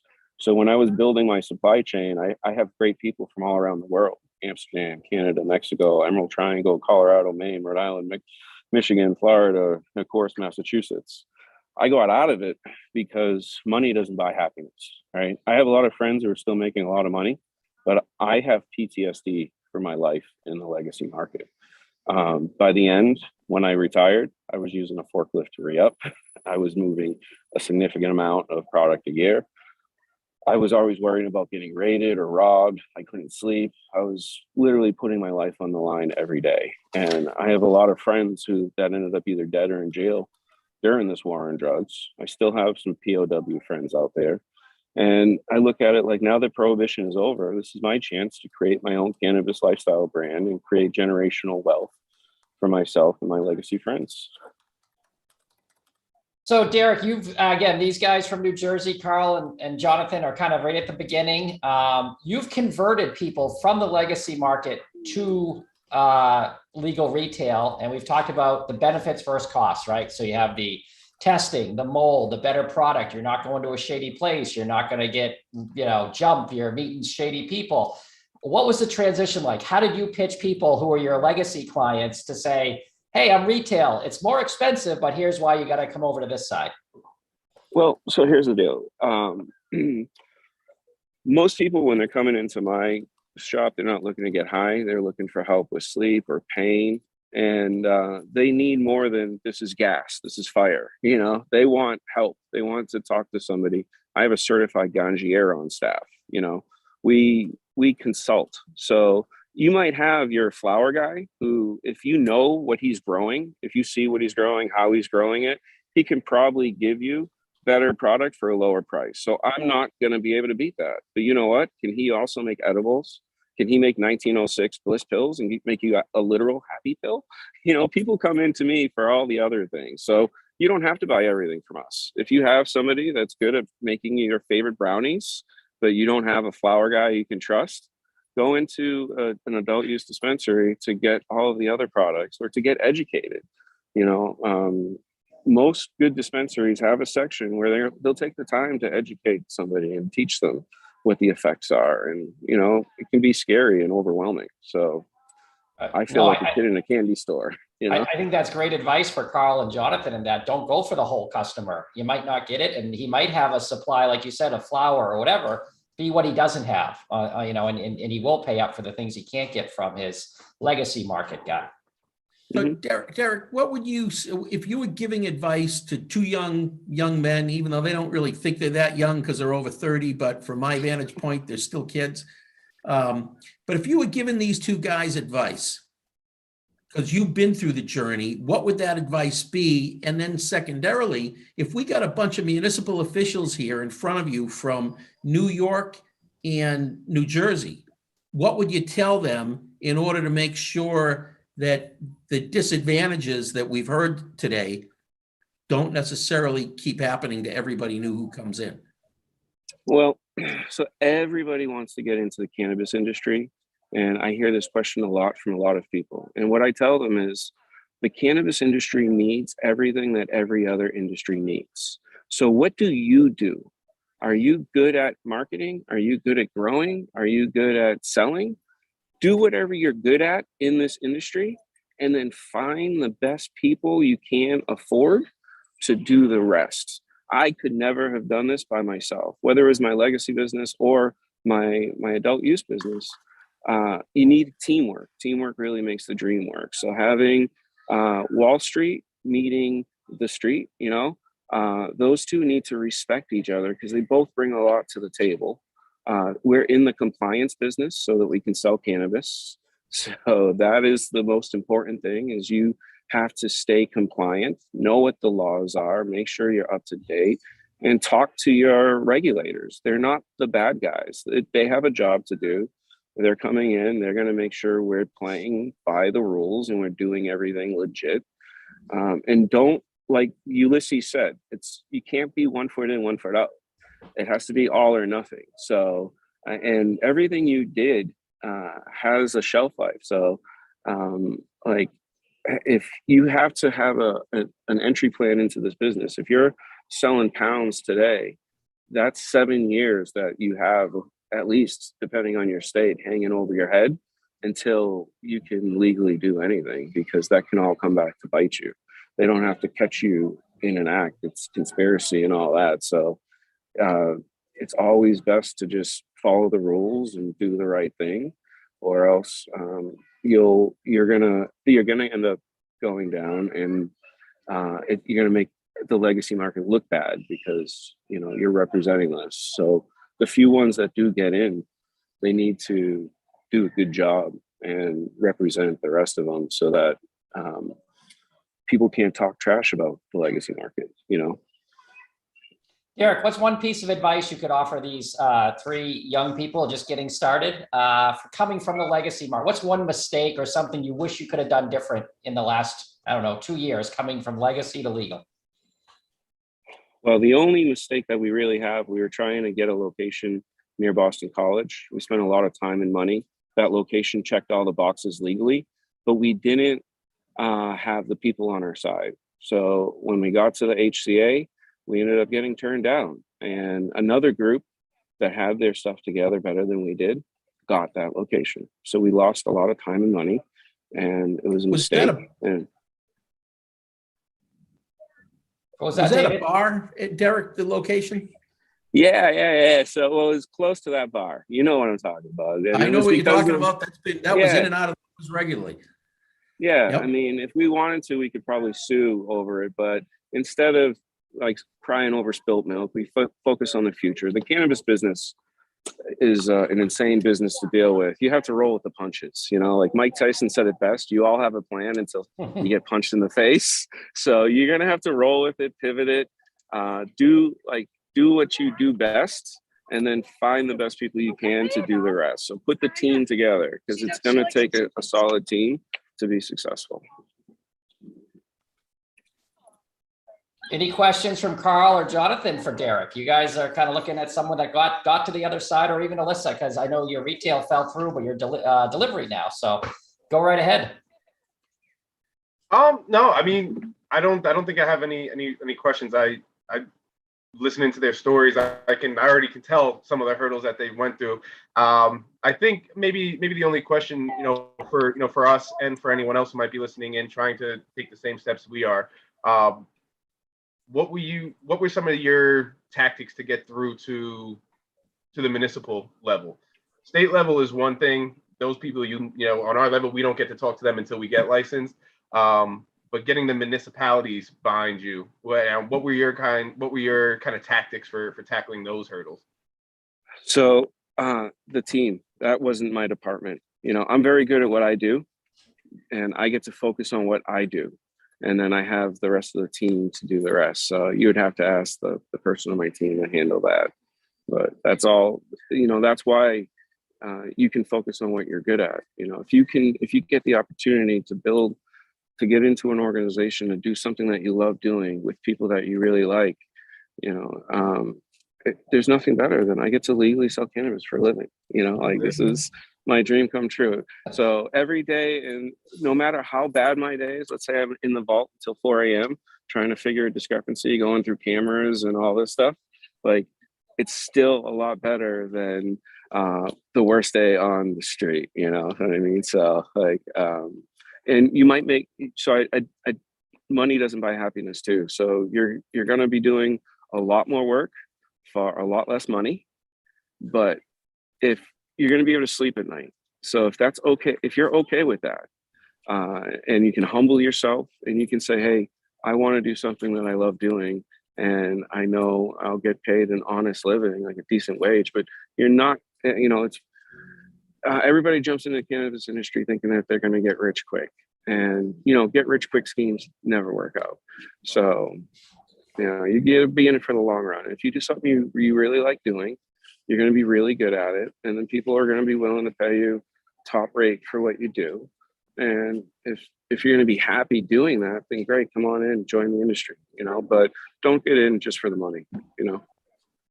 So, Carl, I'm going to throw in a comment, and then I'll let Alissa weigh in on this, because she and I have gone through this a couple of times. But for municipalities, especially in New Jersey right now, my recommendation would be sit down, get yourself out of your head as a marijuana entrepreneur or wannabe entrepreneur, and start to think about, if I was sitting on a municipal board, what would I really be concerned about? What are the buttons that I want to know about? I don't care about necessarily what the inside of the store is going to look like or how many customers you might serve. I'm going to be concerned about how you're going to impact the municipality, whether it's in parking, how we know that these products aren't going to end up in the wrong hands, what kind of municipal revenue there is, whatever it happens to be, and design your presentation to fit the audience, right? We designed a presentation regarding the home delivery, the marijuana delivery operator, and we sailed through because it wasn't built on what was important to us. It was built on, we had a whole Q&A section that talked about common misconceptions and things the municipalities want to know. We had another section that talked about all the confusion up here in the mass market, because we went through a period where one of the largest cannabis associations tried to spoil the home delivery license class. But when they found out they couldn't participate, they got in touch with the municipalities and they spread a lot of mistruths. It's kind of like the election last year, right? You didn't know, and the municipalities didn't know what was real and what wasn't real. So in our book, we asked a lot of what was going on and explained to them the why. I've had 3 municipalities that have actually thanked us for the information in the book because it helped them get through the decision-making process. So think about who your audience is, right? Because if you're talking to an investor, they're not going to have the same concerns that the municipality will have, and they may not have the same concerns if you're trying to convince a landlord to lease to you. So don't have one size fits all, and know who your audience is. Yeah, if I could make a comment, I spent so much time in the municipal world, but my best advice to Carl and Jonathan would be, I'm not sure if New Jersey holds like not necessarily like an annual town meeting, but like a select board or a city council meeting every week, or they have a marijuana board that meets every so often to go over the rules that they're going to be implementing. For me, and what got my foot in the door was showing up to every single one of those meetings: planning board, select board, economic development commission. Even when they weren't talking about marijuana, I showed up because you can hear what the residents have to say, and not just about marijuana, about other issues. Like, for example, in my town, they had a trucking company that was speeding down the road, and that was disrupting a lot of the residents. So I knew that if this went to the select board, that would definitely be an issue, because I've heard the residents talk about it with another business before. So, and what another benefit of that as well is getting to know the people that are on the board. Like I talked about before, losing to 2 multi-state operators, and that was definitely tough because they had a lot more than I did. But in the end, what made me get the delivery operator, and also what made the race so close in the retail selection process, was that like the people on the board cared about me after a while. I had sat through every one of those meetings, some of them are even my friends. We text now because we just built such a strong relationship. And I just think that that's so important. And especially as a small business owner, I just think that really gives you a leg up. So I would recommend that 100 times over. I mean, it's just so helpful to do that. Alissa, share with them your process for getting ready to get to the municipality, watching prior municipal meetings about marijuana, and explain to them what your strategy was on that. Before I approached Norton? Yeah. You're saying? Yeah. So also before I started approaching towns too, Caroline Frankel from Caroline's Cannabis, she's my mentor. And in one of the social equity classes, she told me watch these videos. Like, even if it's a random town and it's not the town that you're interested in, you can go to the town's website, and usually most of them have a search bar, and type in marijuana and just start reading everything and anything that you can about it, and to see, what's been on the agenda or the meeting minutes. I've also watched so many people give community outreach meetings and present to a city council or to a select board for, to propose their business. So I knew the kind of, before I even, like, when I introduced myself to the town, I already had so many topics that I knew towns were going to care about because I had watched other people do it in other towns. So I think that that's really helpful as well too. And I don't know if New Jersey is in this stage yet, but at the time that I approached my town, they hadn't finalized their bylaw yet. They were in the purpose of sitting there every Wednesday, going through, should we put this in? Should we put that in? They hadn't set everything in stone yet. So I was able to not only hear them create this bylaw, but also hear their thought process behind it too. And I feel like in my application, and David knows how nitpicky I am, that, gave me the real leg up, because I'm like, I know how they feel about this.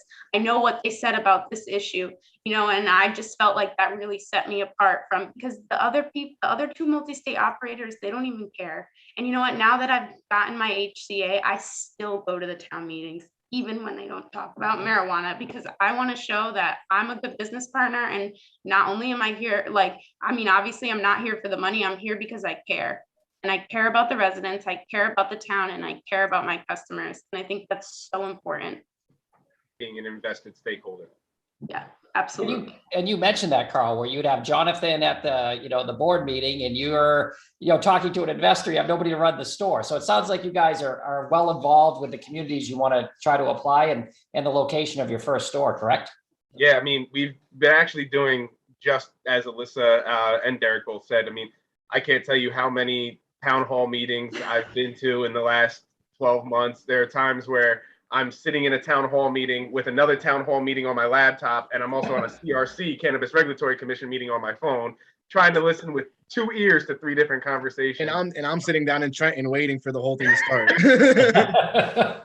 And to Alyssa's point, the towns have finally gotten their ordinances down because the state required them to by August 26th.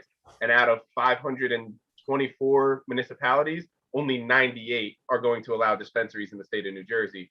So that just goes to show you how limited we are to the municipalities that you can look for. And then each municipality has their zoning ordinances, shrinks your pool down even bigger. But I think literally what we've been doing for the past 12 months heavily, town hall meetings, speaking to people, even if they're not speaking about cannabis. I can tell you so many towns that have issues with restaurants and odor mitigation there. So that's obviously going to be an issue with cannabis. If odor mitigation with a rent's a problem now, residents aren't going to want a cultivation or a dispensary sitting next to their property line where they're smelling all different types of skunk smells coming through. So I definitely appreciate the info, and lets us know that we are doing the right steps, because Good it's for you. process. Absolutely. Derek, I know you went on mute because of the dog, but Jonathan has a dog walking and dog grooming service. You might be able to help you out. My real question was, sorry about that. No, you went for BC and Boston, and that sounds like, bells and whistles, and you ended up on the Cape. Talk about the emotional change when you lost the location by Boston College and being in the city and then going to the Cape. Were you, this is great, we're going to just roll with it? Or was it just kind of a kick in the gut and then you kind of just got to regroup? The thing is, being an entrepreneur and being in the cannabis industry, you just have to head down, keep grinding, keep doing it. We always knew we wanted multiple locations. We want one on Newberry Street too, but we can't get that. And I know Tito's getting Faneuil Hall, so way to go there. That's an amazing I think it's one. coming on pretty soon, right? Tito No, is it was supposed to be on at 5, so we missed it. So basically, sure, you can try for the one that's closest and the one that you think is going to be the best, but the Cape's worked out really well for me. I'm very happy to be there. I know a lot of other operators in Massachusetts who ended up operating way out in Western Mass. Not that that was where they wanted to be, but that was the path of least resistance. So sometimes you have to, make a choice and figure out, do you want to be in the game And if so, you know, you might have to make a hard choice and decide to be 2 hours away from where you wanted to be.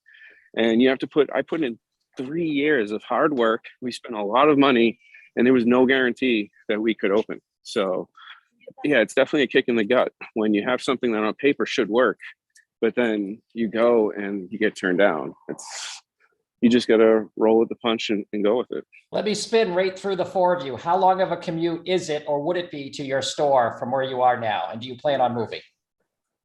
Go ahead, Derek, you go first. What's your commute in the morning or daily, whatever? So I have a house in Boston, but I had to buy a condo in Cape Cod that's in between my store and my grow because we're pre-approved for 10,000 square feet. So I have a half-hour commute either direction. Okay. How about Carl? If you get your store, what's the commute, or how far away would it be if you got the first choice? First choice, we would be lucky from where we live. It is 15, 20 minutes with no traffic. Worst case scenario, well, this is New Jersey. Worst case scenario where traffic isn't a pretty thing.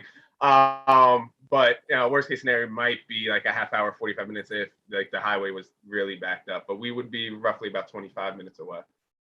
And Alissa, how far do you live from Norton? 25. All right, so that's really congratulations. Whoa, Curt, you can go back and ask her that again and ask her how many minutes and how many seconds, because Alissa will have it down. Okay, well, I also had another location and I lost, and that one was 23 minutes. And now this one's 27. I'm crazy, guys. I think Derek's story really resonates because, as you say, when you want to get into cannabis and you dream like, oh, I'm going to have the store on Newbury Street or by the Garden or, you know, Tito got Faneuil Hall, then you're out in the border of New York, right? In a town, you got to look up. You're not even sure it's a town in Mass. And what does that feel like? And like you said, do you drive? Do you get a condo halfway? And it really is life-changing. So good for you, Derek. Okay, so tell you what, we're going to break right now, take our bottom of the hour break a couple of minutes early, and we're going to be right back. Don't go away. Stick with us here in the Green Rush. Pro Cannabis Media programming and PCM TV is supported by Revolutionary Clinics, Massachusetts' #1 medical dispensary where the patient comes first, and by Salient Systems for Video Surveillance. You've got regulations, Salient has solutions for your security needs. And by Accounting Buds, your #1 CPA specialist for the cannabis industry. And by Artery Pay, easy, cheap, fun, and legal, just like cannabis should be.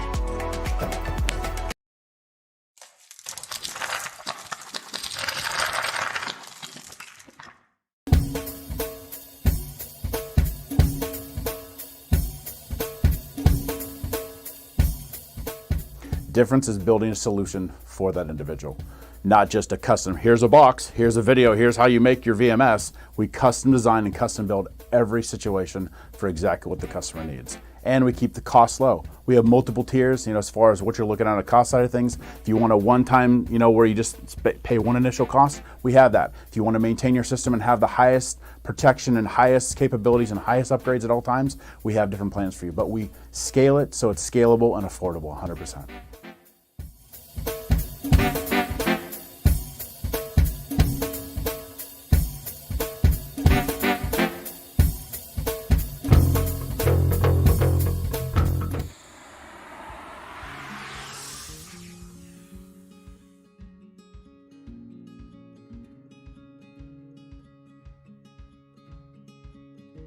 So I think there's one very important difference between me and most of my team members and other cannabis accounting firms, especially outsourced cannabis accounting firms. With a lot of the other firms, you're going to find bookkeepers or folks that were accountants for their entire career, but they were junior accountants. I've spent most of my career alongside CFOs at public companies with thousands of employees, public companies. So much of my career wasn't spent in the debits and credits. It was spent with the CFO, CEO, COO of large public companies, working on strategy, working on planning and big initiatives, working on projects such as mergers and integrations. So that high level experience, along with being able to do the debits and credits, and having members of my team that also have fairly senior experience, and also members of the team that are junior and can do the bookkeeping at a little bit lower cost than some of the people with the experience, gives our clients a much broader depth of experience than a lot of the other firms, where you're hiring someone that is just a bookkeeper and can't help with the strategy side of it, or someone that's been an executive for a long time and can only help with the strategy but can't help with the hands-on.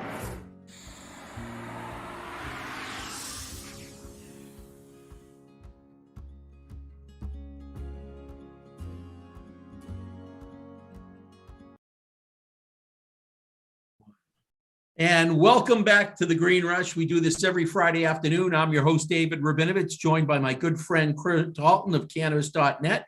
We have Alissa who's hanging with us, and I want to introduce Michael Ortal of Healing Calyx.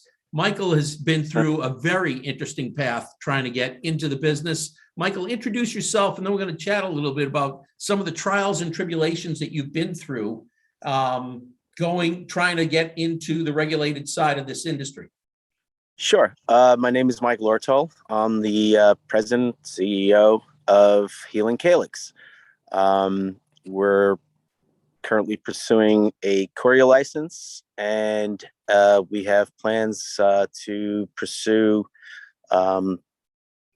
retail locations in hopefully Cambridge, Somerville, and Boston, which obviously have the exclusivity periods. So we're trying to obviously social equity applicant and economic empowerment. We're going to try to capitalize on that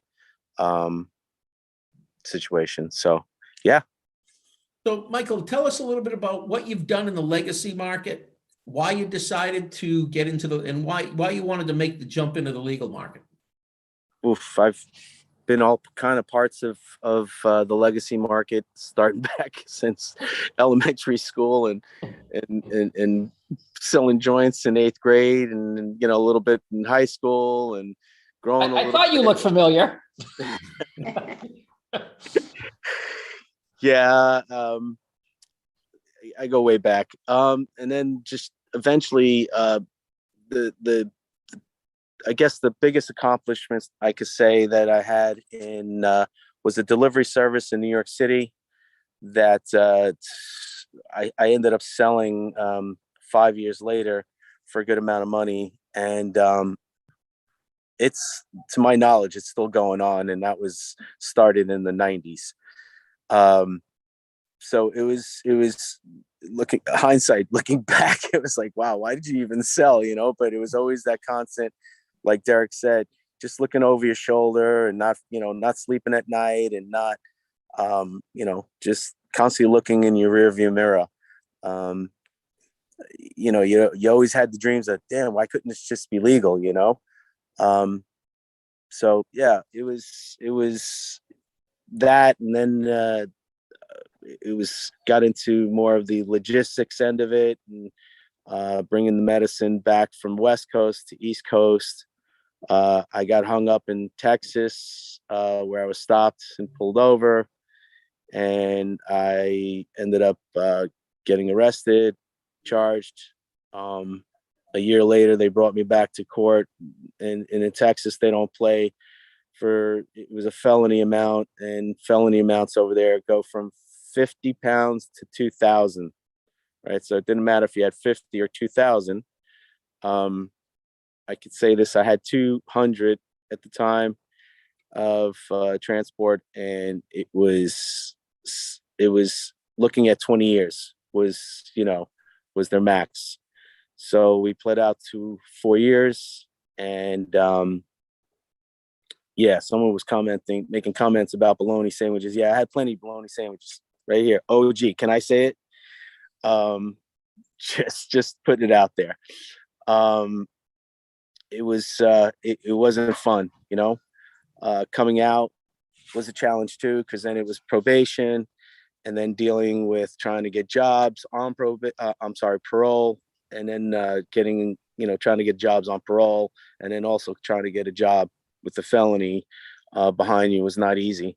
I was doing mortgages. I had a great job offer in a really high-end financial firm, where it was going to be really good money. And then that felony followed me, and I didn't get that job. That was one of the biggest things. That was like going to be a job that was going to be kind of, where it was going to be, money that, would last for a long time, for generations, generational wealth. That's the word I was looking for. So yeah, it's been a struggle. So when, Massachusetts came along, and we were advocating for this, and, they got adult use put in, and, in the legislation, they put the economic empowerment to go in. I went for it. I got it. And yeah, I mean, there's no looking over your shoulder. Hopefully, you had to drop your spurs at that point. Put them down. There's no more messing around, because you got this certificate in your hand that's, like, supposed to be the golden ticket to take us up, but it's not without its hurdles. There's a lot of bureaucracy involved, a lot of things, the way the regs were set up, that kind of made everything for economic empowerment, pretty much a roadblock all the way up. So it's been some struggles. I've had a couple of deals go through, because the most important thing that you need to do is find the right partner.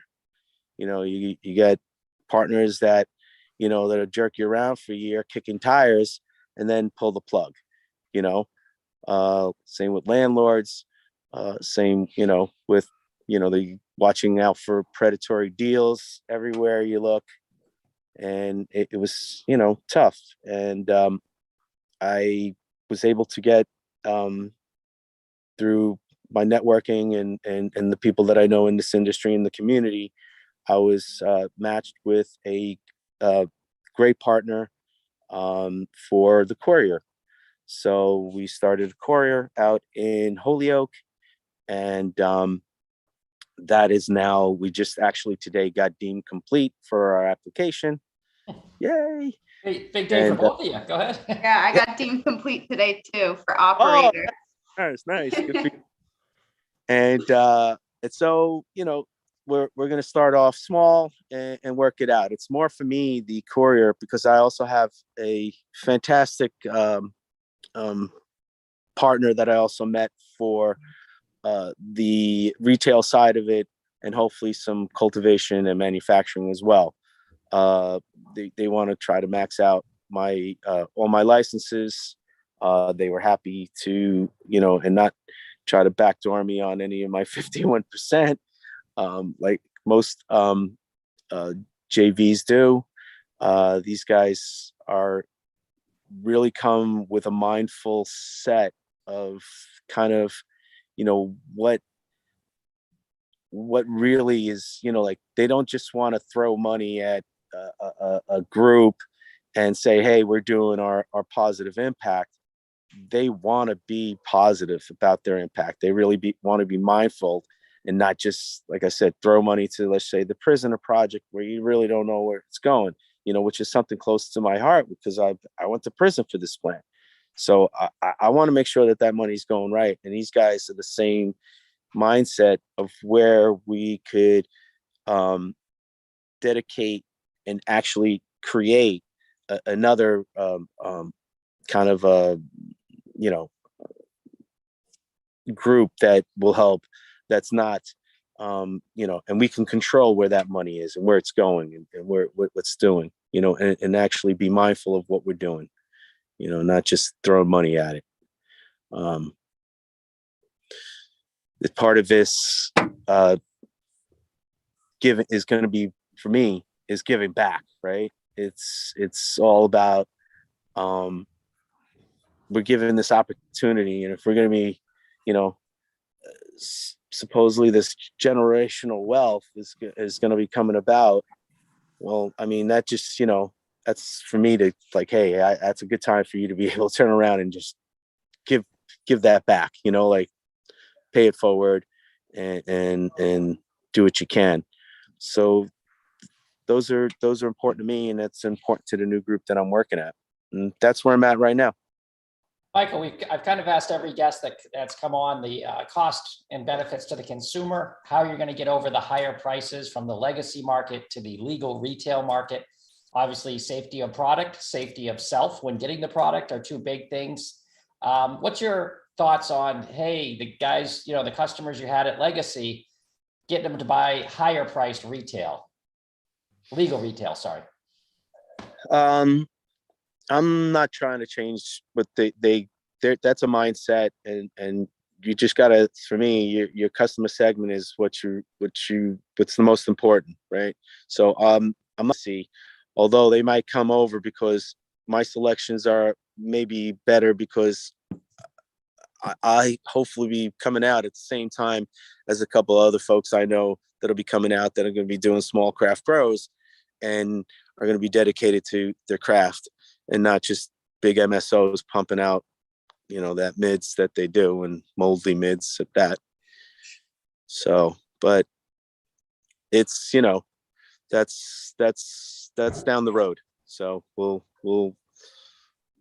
approach that. That's going to be hopefully my change at it. And I think that everybody says the same thing. Oh, I'm going to put out the best, but I look out there and I look at everybody's menu and everybody has the same exact thing from the same exact people. So it doesn't matter what dispensary you go to. The difference may be, oh, this is a little nicer looking, or, something else that might, capture you to go to that particular place. For me, it's going to be honestly, which one's the closest, if I'm buying from dispensaries. Fortunately, I can grow my own, and I do. So I was just looking something up. Michael, you were in very good company when you were arrested in Texas, because on December 23rd, 1965 is probably one of the most famous marijuana arrests in Texas. Timothy Leary, the Harvard psychologist, was arrested, which eventually led to the Controlled Substance Act when they ruled the 1937 Marijuana Tax Act was illegal, or rather unconstitutional. So too bad, if we had been lucky, your arrest would have led to like the legalization of marijuana a second time.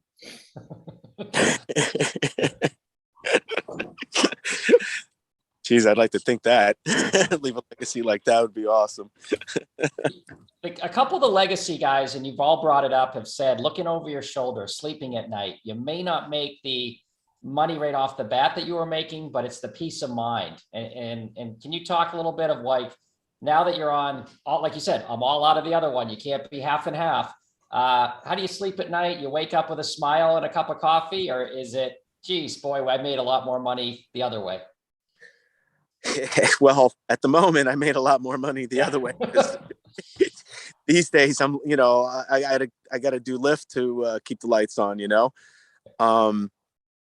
I do what I can, whatever it is, whatever it takes, but do I sleep at night? I'm still not sleeping at night. I'm not worried about RFIs and deemed completes and, waiting for my provisional and, getting on the agenda. And those are other worries. And, there's always something that's going to keep you up at night. Right. So I guess the way to do it is just I've learned to just put these things out, I can't control them. But I'm going to be tackling the next step. But I need my sleep to get it. I hear you. Wow. Very, very powerful there. And thank you for sharing that. All right. I got to gear back up and come up with a question now. Yeah, I was going to say, usually we go right to the, we have a live chat room. I think it's either on Twitch or YouTube. And I was wondering if we have any, usually Jimmy checks that, but I think with all the legacy guys, it's a really great, because there's so many people out there that original market, as we called it last week, that want to get in and like you said, making that transition, and you're going to worry about stuff at night that's totally different, but at least if you do everything right, you're not going to get arrested or raided, that type of no sleep. So yeah, it's it sucks sleeping on that cold concrete, when and then it's processing and and not seeing your family for, a long time. Being out in Texas, you were only allowed one visit a month, it was, and then you had to have somebody come out there from, east to come visit me, so it was, yeah, it was I guess, fun. Alissa and Michael, what would you tell an applicant, whether it's SC and EE or a regular applicant, that you've learned if they're watching this show or they're going to watch the, the replay of it, something you could give advice as you both got approved today. So very monumental day. Congratulations. Completed on one phase. What do you tell someone who's watching this for the first time and taking notes and they want to try? Go ahead, Alissa. I would definitely say to, like it's been said before, you really have to be all in. You got to cut what you were doing before. And I also think that you can never give up. Like we also talked about, there's so many hurdles, so many roadblocks, so many of these big companies that, really make you feel so little and powerless. Just never, ever give up, and put the work in, and how much energy you would put into what you were doing before, put even more in this, and it's fun and it's liberating. And, what we were talking about with, not sleeping at night, like I used to be like a crackhead, like one eye out of, my window at home, so paranoid all the time, always looking over my shoulder, terrible dreams, never sleeping. And not having to feel that way now is absolutely priceless. And even better, knowing that I'm living out my dream, or at least trying to, like the feeling is irreparable. Like it is just, it's undescribable. It's absolutely amazing. So I would just say, it's definitely bright on the other side. It's really hard, but if you don't give up and you're really passionate about, the plant and I don't want to say patience because, we're on the recreational side here, but the consumer, I really care about the people. So, if you really care about that, it's definitely the bright side over here, and it is hard, but you'll get through it. Go ahead, Michael. What would you tell somebody that maybe has a felony conviction or is coming from the legacy side and listen to what would you tell them today if you're just getting started? First thing I'm going to tell them is what the mind can believe, the mind can achieve. Stay the course for sure. All that is well, but you take things day at a time, and you can't let the setbacks, you can't let them set you back. Sometimes a setback is really a setup for something better. And I believe that wholeheartedly, because everything that I've had setbacks on and all those roadblocks were for a reason, to put me where I am today. Amen. So Michael, you had some, let's talk landlords for a minute. You had, without getting into specifics and who and addresses, but tell us about what happened with you and your attempts to get going in Boston and the landlord issues you ran into. So yeah, I had a landlord that also wanted to invest, and he started kind of like moving the goalposts at the end, and just as we were close for my BEP designation, he just kind of like, that was it, just withdrew and left us hanging. And this took over about a year by the time money spent, for attorneys to get an operating agreement. That should have been my first red flag, was when the investor wanted us to pay our own prospective percentages for attorney fees to get the operating agreement, knowing that we're economic empowerment, and that was probably the first red flag. So I don't know what the story was. I don't know why he pulled out at the end of the day. It could have been a bunch of reasons. I don't want to assume, but like I said, I'm not mad at it, because again, it put me in a better position where I am today. There was a better opportunity just right after that.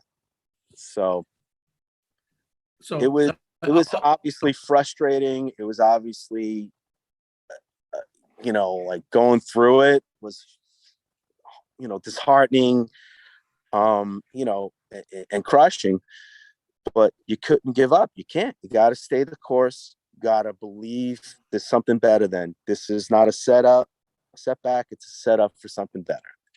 And there it was. Plain and simple.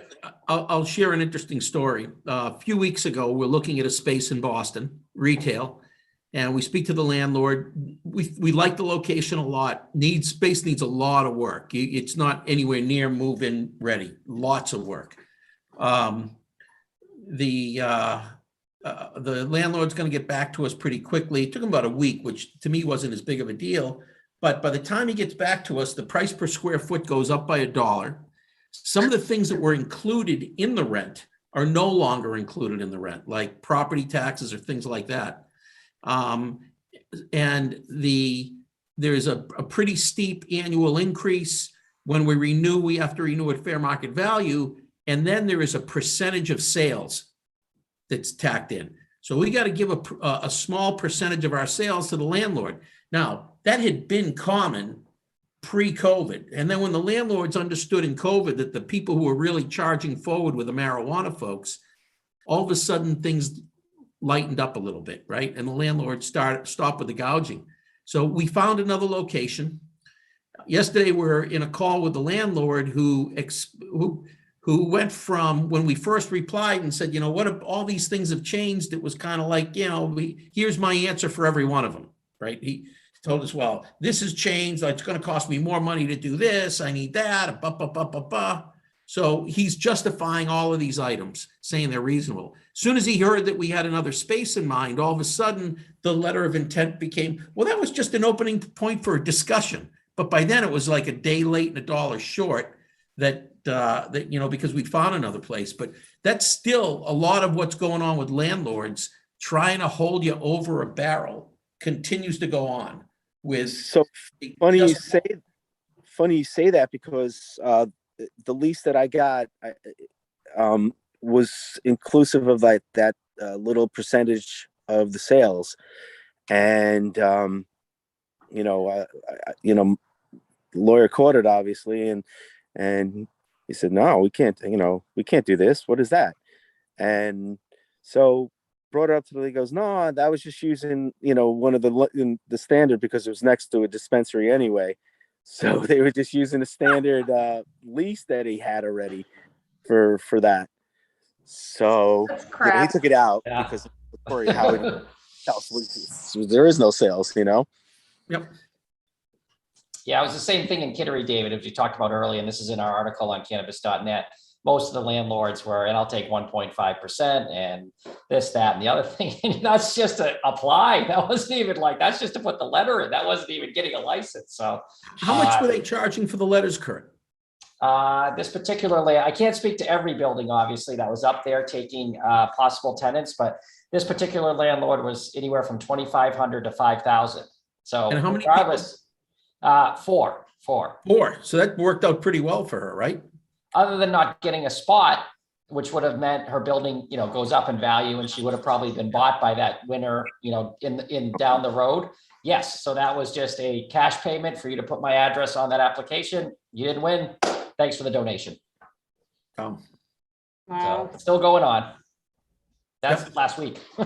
So do you think there's going to be much litigation? I've heard that there's an attorney who's going to sue on behalf of a social equity applicant up there, but I didn't understand that, because I don't know what the grounds would be. I mean, it's the town can make their own decision on whether they want to have SC and EE and how it works. So I don't know the basis for that lawsuit, other than you should have done it.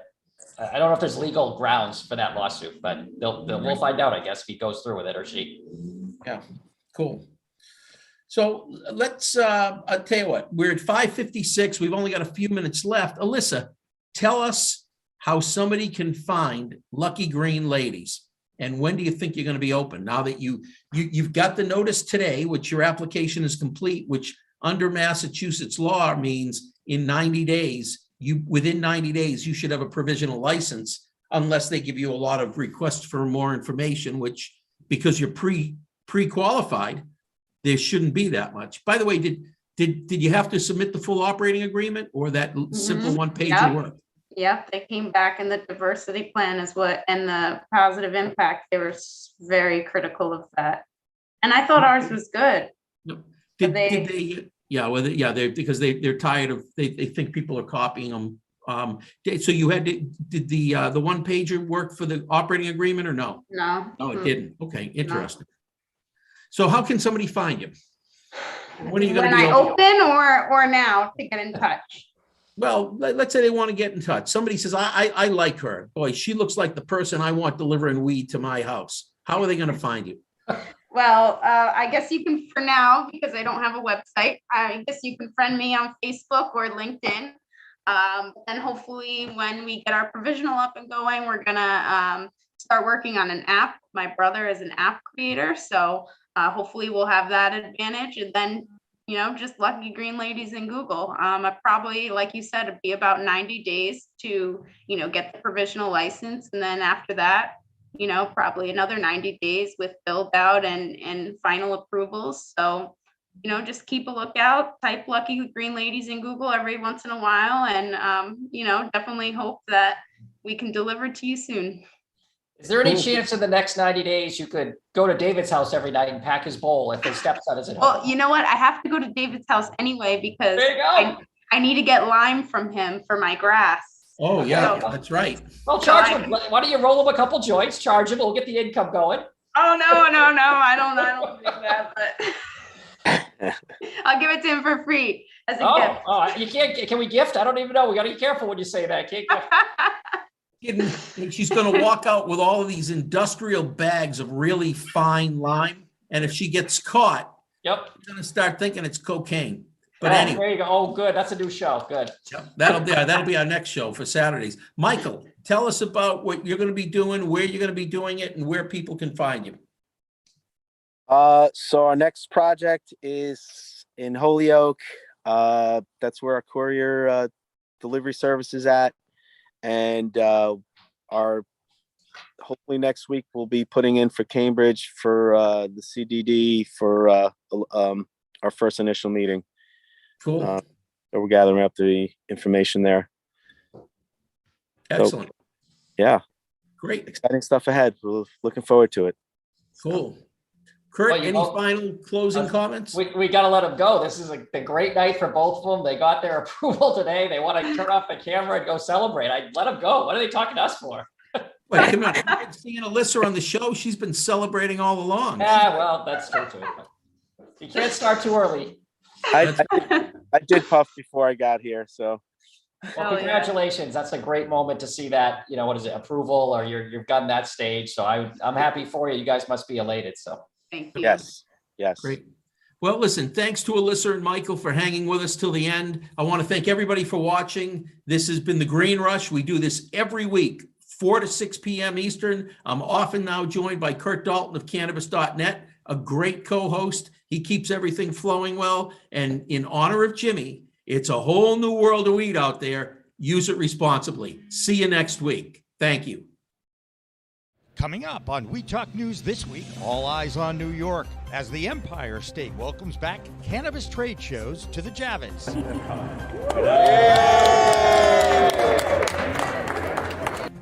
But the new New York State Weed Czar pushes the launch of adult use sales back to 2023. Tremaine Wright says she's ready for the challenge. But as the chair of the New York Control Board, I can attest New York is committed to ensuring that we make up for lost time by developing the best program that we've seen in this country. Plus, is there a supply shortage for pre-roll cones on the horizon? Industry distributors are concerned. And a major brokerage house, JP Morgan, gets more selective about its cannabis stock investments. Plus, a visit to the Stone Age. On We Talk News, next. We are Pro Cannabis Media.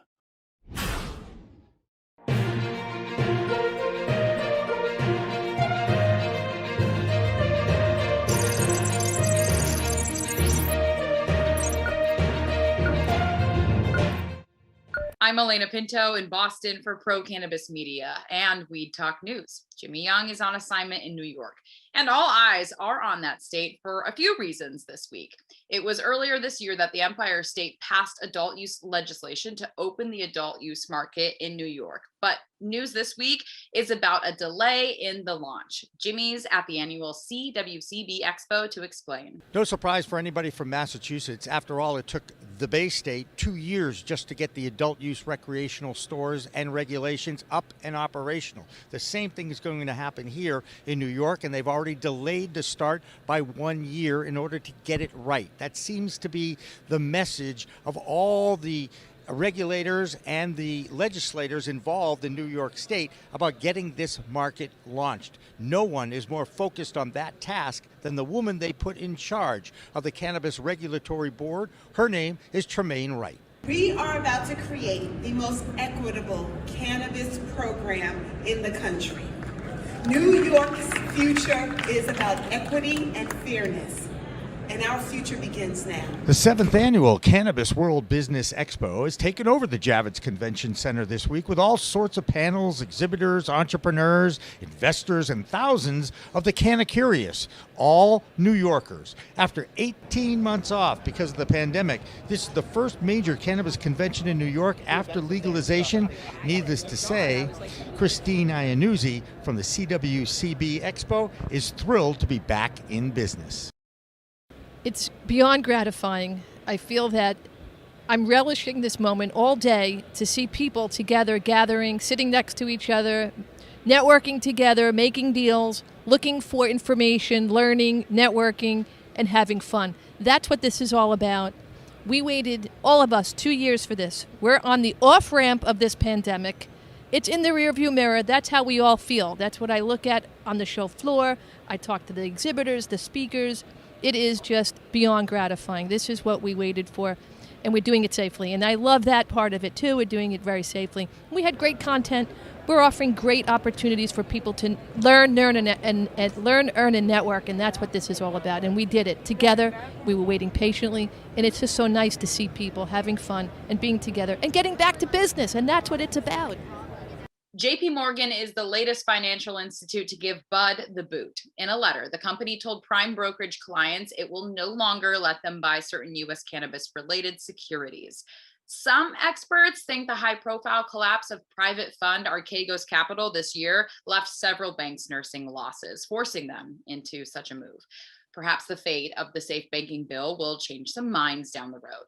Standing by in New York is Jimmy Young with the Green Market Report's Deborah Borchardt with more. Thank you so much, Elena. You know, it's so great to be in New York City at a convention where you can actually meet people face to face. So this is a special Green Market Report with Deborah Borchardt. First of all, Deborah, congrats on the Cranes acquisition. Thank you, Jimmy. Thank you. And everybody in the media business is happy about you. And you know what? Of all the people, you deserve this. And I'm really happy to run into you here at the Expo. We do have some news to talk about. One of the things we talked about right at the top of the show was that JP Morgan now is shying away from recommending any cannabis stocks. What kind of an impact will that have? Well, so I think it was a little misleading because everybody was saying how JP Morgan was going to disallow cannabis stock trading. But if you look at the letter that went out, it was to the prime brokerage clients, which are the hedge funds and companies like that. So my interpretation from that letter was if I was just a regular brokerage client, I could still buy and sell these stocks. It's just their prime brokerage clients. They want to reduce their risk to those clients. They don't want any hedge funds, taking huge positions in illiquid stocks. So that was really what's going on there. I think the headline made it sound much worse than it actually was. And look, they've never been in cannabis anyway to begin with, so. Shocked to hear that there are people reacting to headlines out there in the media world and in general. Other news in the M&A world, in the big marijuana picture, if you will. So there was a deal this week. Flora Growth bought Vessel Brands for $30 million. You may have been familiar with Vessel Brands, a very high-end inhalant hardware company. So I thought that was kind of interesting. Because there's so many issues right now with vape companies and shipping. So, but the demand is still there for vape companies, so maybe it's a longer term vision. Any other items of note? We did have some earnings this week. I thought the one that was most noteworthy was Scott's Miracle-Gro. They did have sales drop a little bit in this most recent quarter with Hawthorne, the hydroponic company. So that was a little troubling because they've been crushing it. So having said that, they have been crushing it. Not too worried about them. Innovative Industrial Properties also reported their earnings this week. And once again, they turned in another solid quarter. They just continue to keep delivering, consistent results quarter after quarter. And then, on just the gossip side of the business, we have the trial continuing with MedMen and their former CFO, James Parker. Thank goodness for MedMen. It gives a lot of credit and a lot of copy for media types.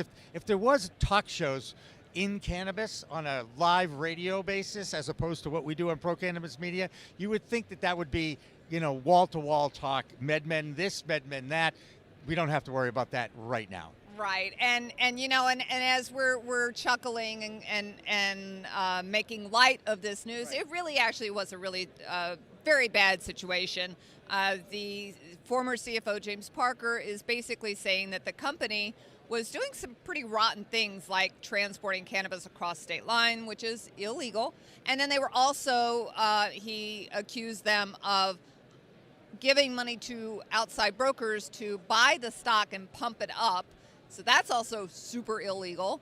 And then thirdly, just a toxic work environment, just the kind of offensive language that the ex-CFO had alleged was supported this week. So that's what was happening this week, was they were bringing in other people that were saying, yes, the stuff that James Parker said is true because we heard it too.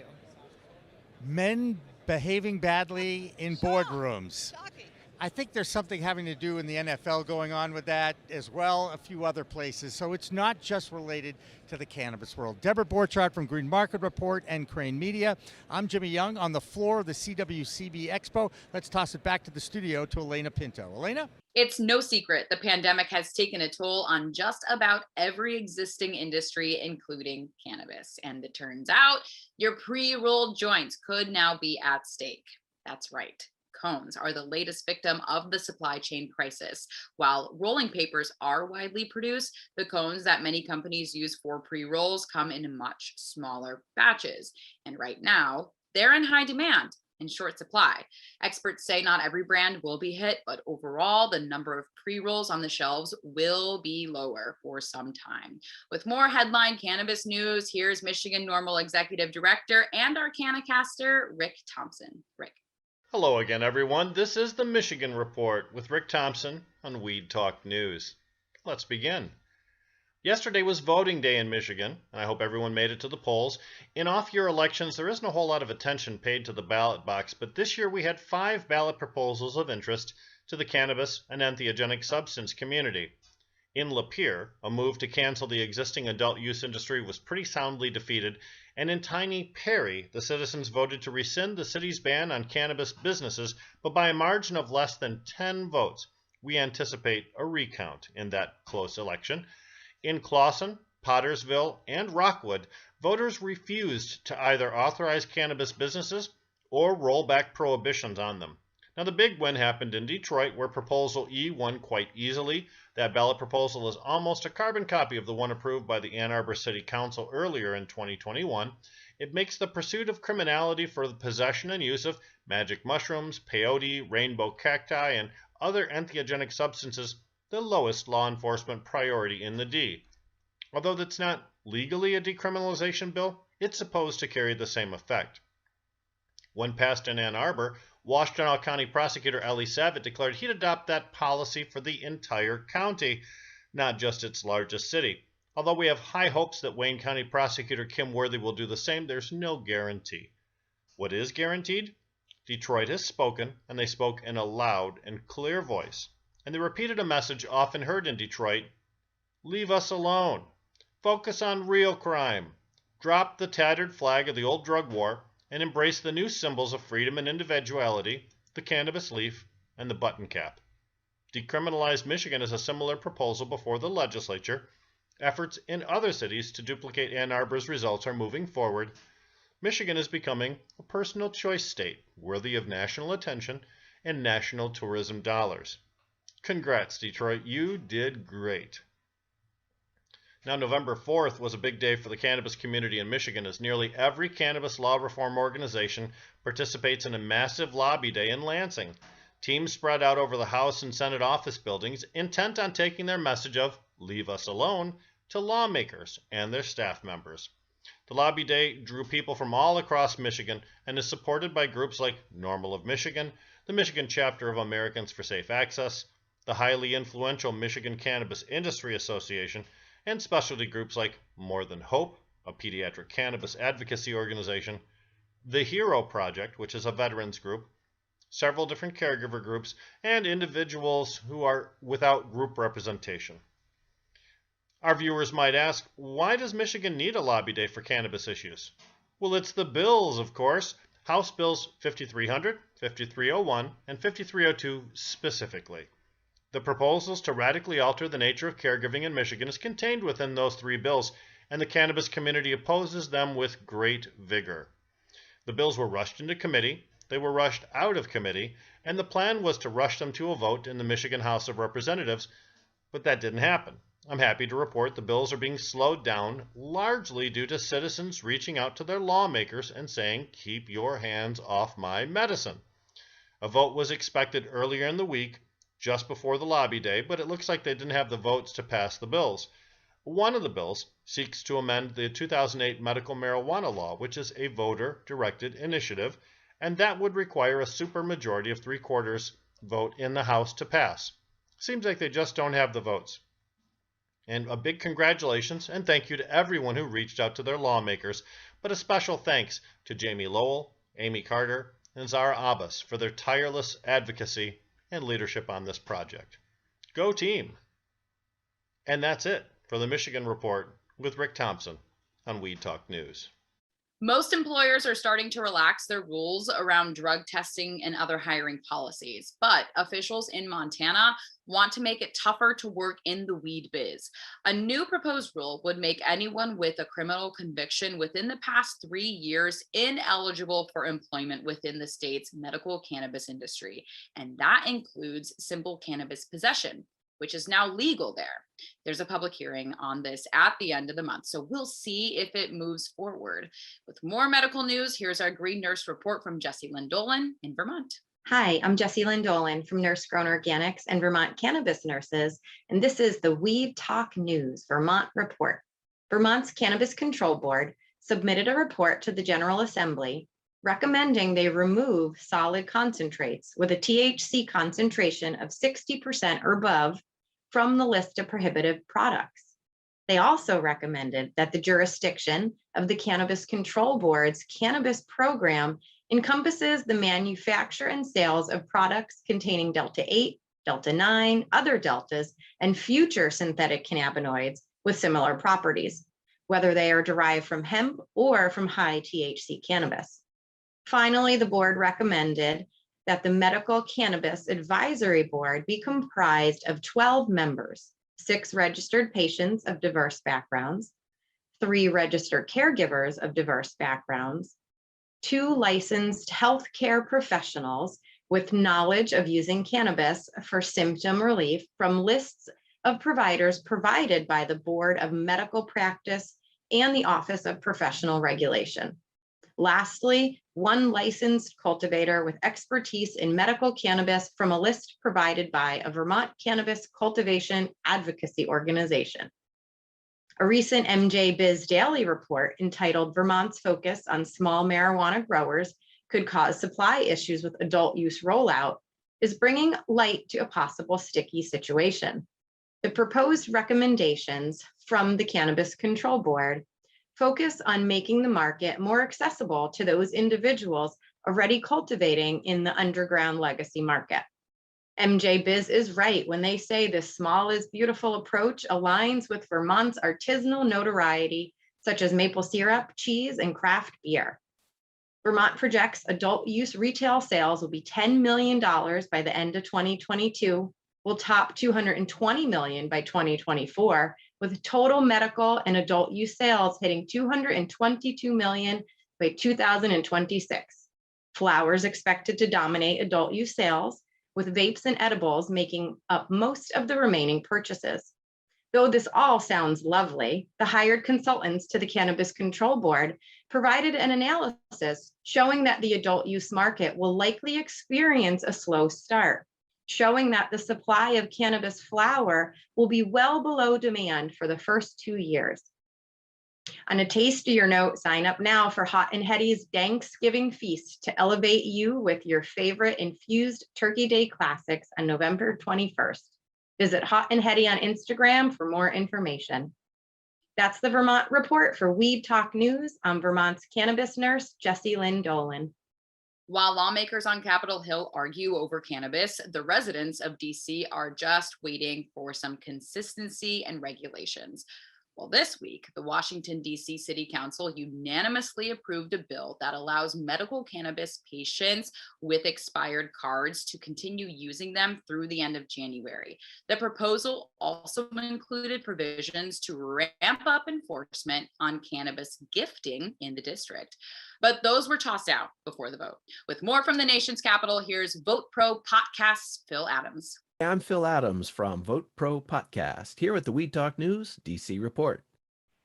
A key House committee is set to vote this week on legislation to require the Department of Veterans Affairs to conduct clinical trials into the therapeutic potential of cannabis for military veterans. The House Veterans Affairs Committee will take up the VA Medical Cannabis Research Act amid pushback from the Biden administration. Last month, at a hearing of the House Veterans Affairs Health Subcommittee, VA Representative David Carroll expressed the administration's opposition to the bill. Carroll said the mandate could put subjects unnecessarily at risk and that the studies currently ongoing at the VA are sufficient. A new study finds that states where cannabis has been legalized or decriminalized have experienced significant reductions in race-based arrests among adults. Published in the Journal of the American Medical Association, the research looked at data from 43 states from 2008 to 2019, with a focus on trends specifically related to African Americans. Researchers found that states that legalized cannabis saw an average of 561 fewer arrests per 100,000 African Americans over that time period. States that decriminalized cannabis saw an average of 449 fewer arrests. Meanwhile, in states that have not implemented any such legal reform, cannabis arrests increased during the time period. Government-approved marijuana currently being cultivated for research is genetically quite different from cannabis sold at dispensaries.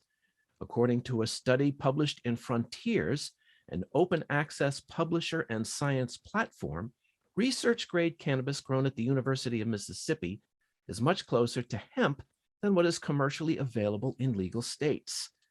The study compared government-sourced cannabis to 49 samples of cannabis varieties currently available to consumers.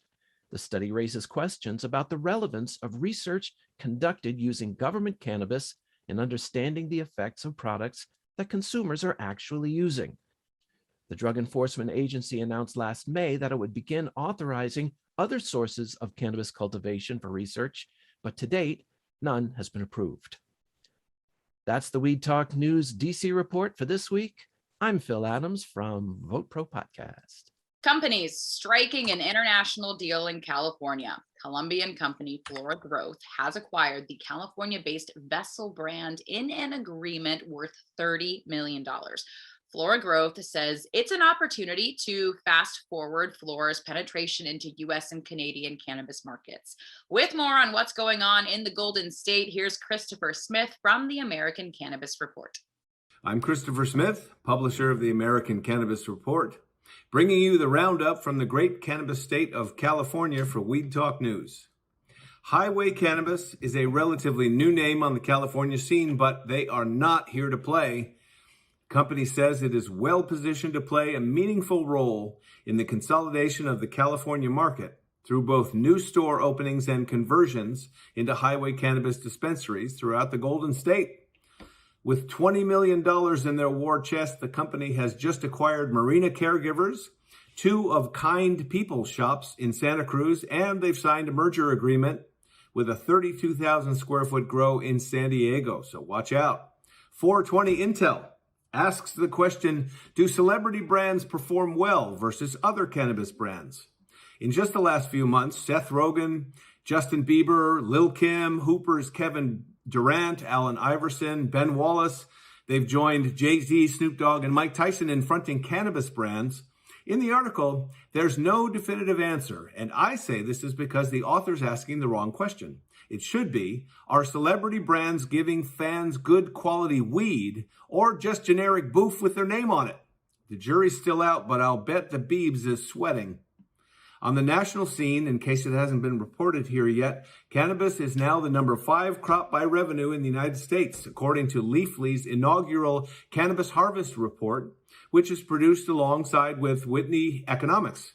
But by analyzing only the 11 states where cannabis is legal for adult use, Leafly found 13,042 farms that harvested over 5 million pounds for a wholesale value of $6.2 billion, bringing it in just behind wheat, hay, soybeans, and corn.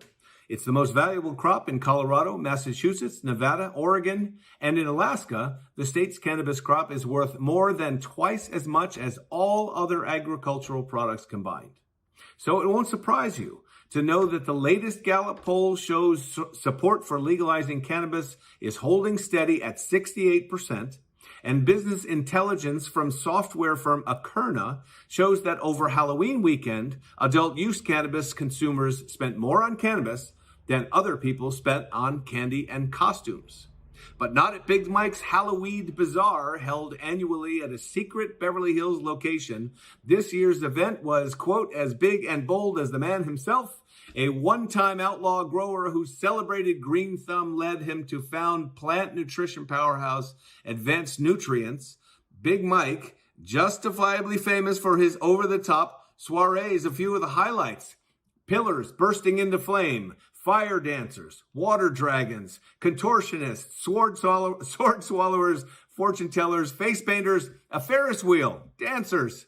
If you're not jealous, you should be. It was insane. And I'm Christopher Smith from the American Cannabis Report, sending you peace and love and Halloween from Cannabis Heaven, California, for Weed Talk News. The results are in from the Massachusetts High Times Cannabis Cup. It's the first time the magazine asked consumers in the Bay State to rank their favorite brands, and it turns out they like INSA. Yes, INSA is officially the Commonwealth's most High Times awarded brand. With more from the Bay State, let's check in with Ron Marshalsea. Ron. I'm Ron Marshalsea with the Massachusetts Cannabis Report for Weed Talk News. While cannabis is now recreationally legal in both Massachusetts and Connecticut, Connecticut's Attorney General is asking for billboards advertising Massachusetts dispensaries in his state to be taken down. Attorney General William Tong has sent out a letter asking 7 Massachusetts cannabis retailers to remove their billboards from along Connecticut highways. Tong cited the new law passed in July that says it is illegal to advertise marijuana in Connecticut unless you know 90% of your audience is over the age of 21. Although recreational marijuana sales have soared during the pandemic, business complications in the industry have been continuous. Jim Borghesani, the communications director of Yes on 4 in 2016, was stated as saying, "Right out of the gate, the legislature delayed everything by 6 months to rewrite the initiatives. There's just been a slower licensing process by the CCC than in other states, and for no good reason." The industry also had setbacks when Governor Baker decided that cannabis retailers were non-essential businesses during 2020. The cannabis delivery businesses in the Bay State are seeing demand, however, there's one thing getting in the way of profitability. Christopher Fevry, CEO of cannabis delivery company Your Green Package, says they are doing 30 deliveries a day, but the thing holding them back is the 2-driver rule. Regulations from the State Cannabis Control Commission required there to be 2 drivers in cannabis delivery vehicles at all times. Gabe Salazar, the founder of We Can Deliver, says it's not equitable for not just the company, but the drivers as well, because if one is sick, the other can't work. That's this week's Massachusetts Cannabis Report. For Weed Talk News, I'm Ron Marshalsea. There is another theme in the cannabis industry that is well on its way to being implemented and embraced.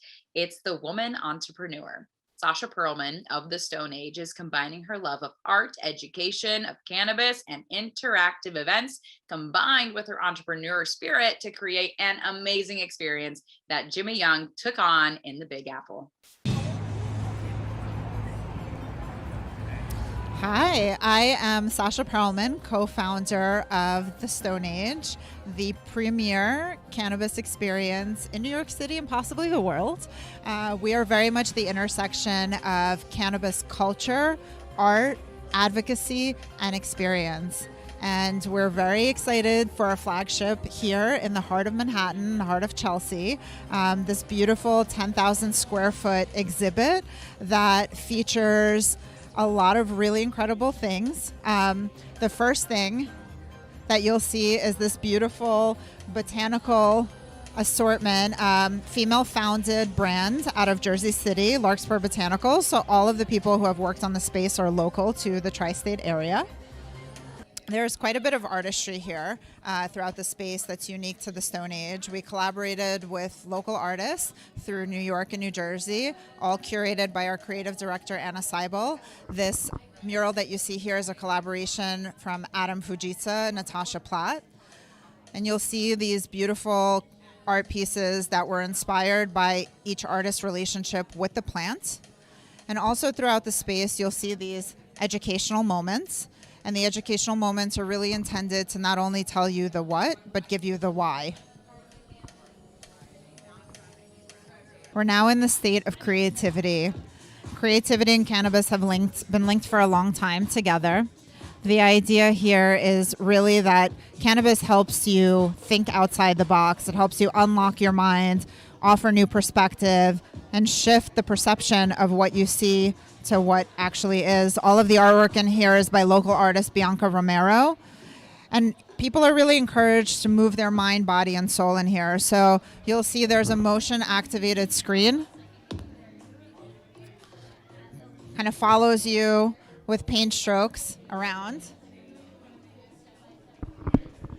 And then one of my favorites is this interactive DJ booth. So you can layer and produce your own beats. So as we're flowing here, you push the button.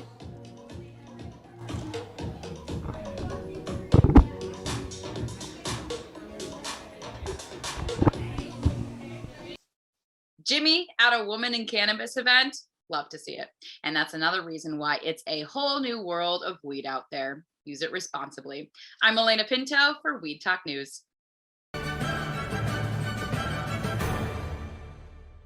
Weed Talk and In the Weeds are two productions of Pro Cannabis Media supported by Revolutionary Clinics, one of the top medical cannabis dispensaries in the Massachusetts area, now with 3 locations in Greater Boston, 2 in Cambridge and 1 on Broadway in Somerville.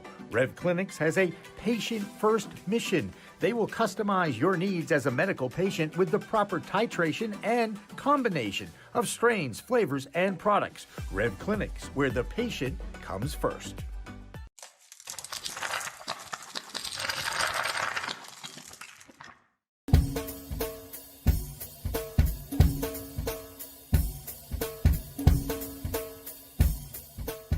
Difference is building a solution for that individual.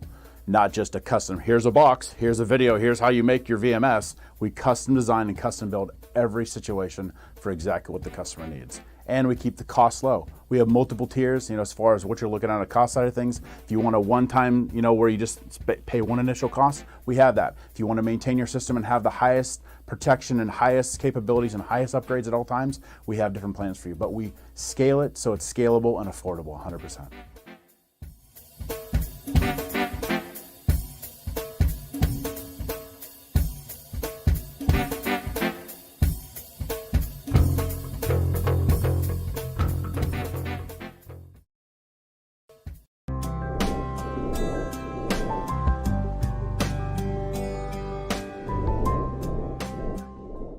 Pro Cannabis Media programming is available live and on demand on our Facebook page at Pro Canna Media, on Instagram at Pro Cannabis Media, on LinkedIn also at Pro Cannabis Media, on YouTube and YouTube Live on Pro Cannabis Media, Twitter at Pro Canna Media, and on twitch.tv/Pro Cannabis Media. So like, share, and subscribe to all of our content, newsletters, and shows live or on demand.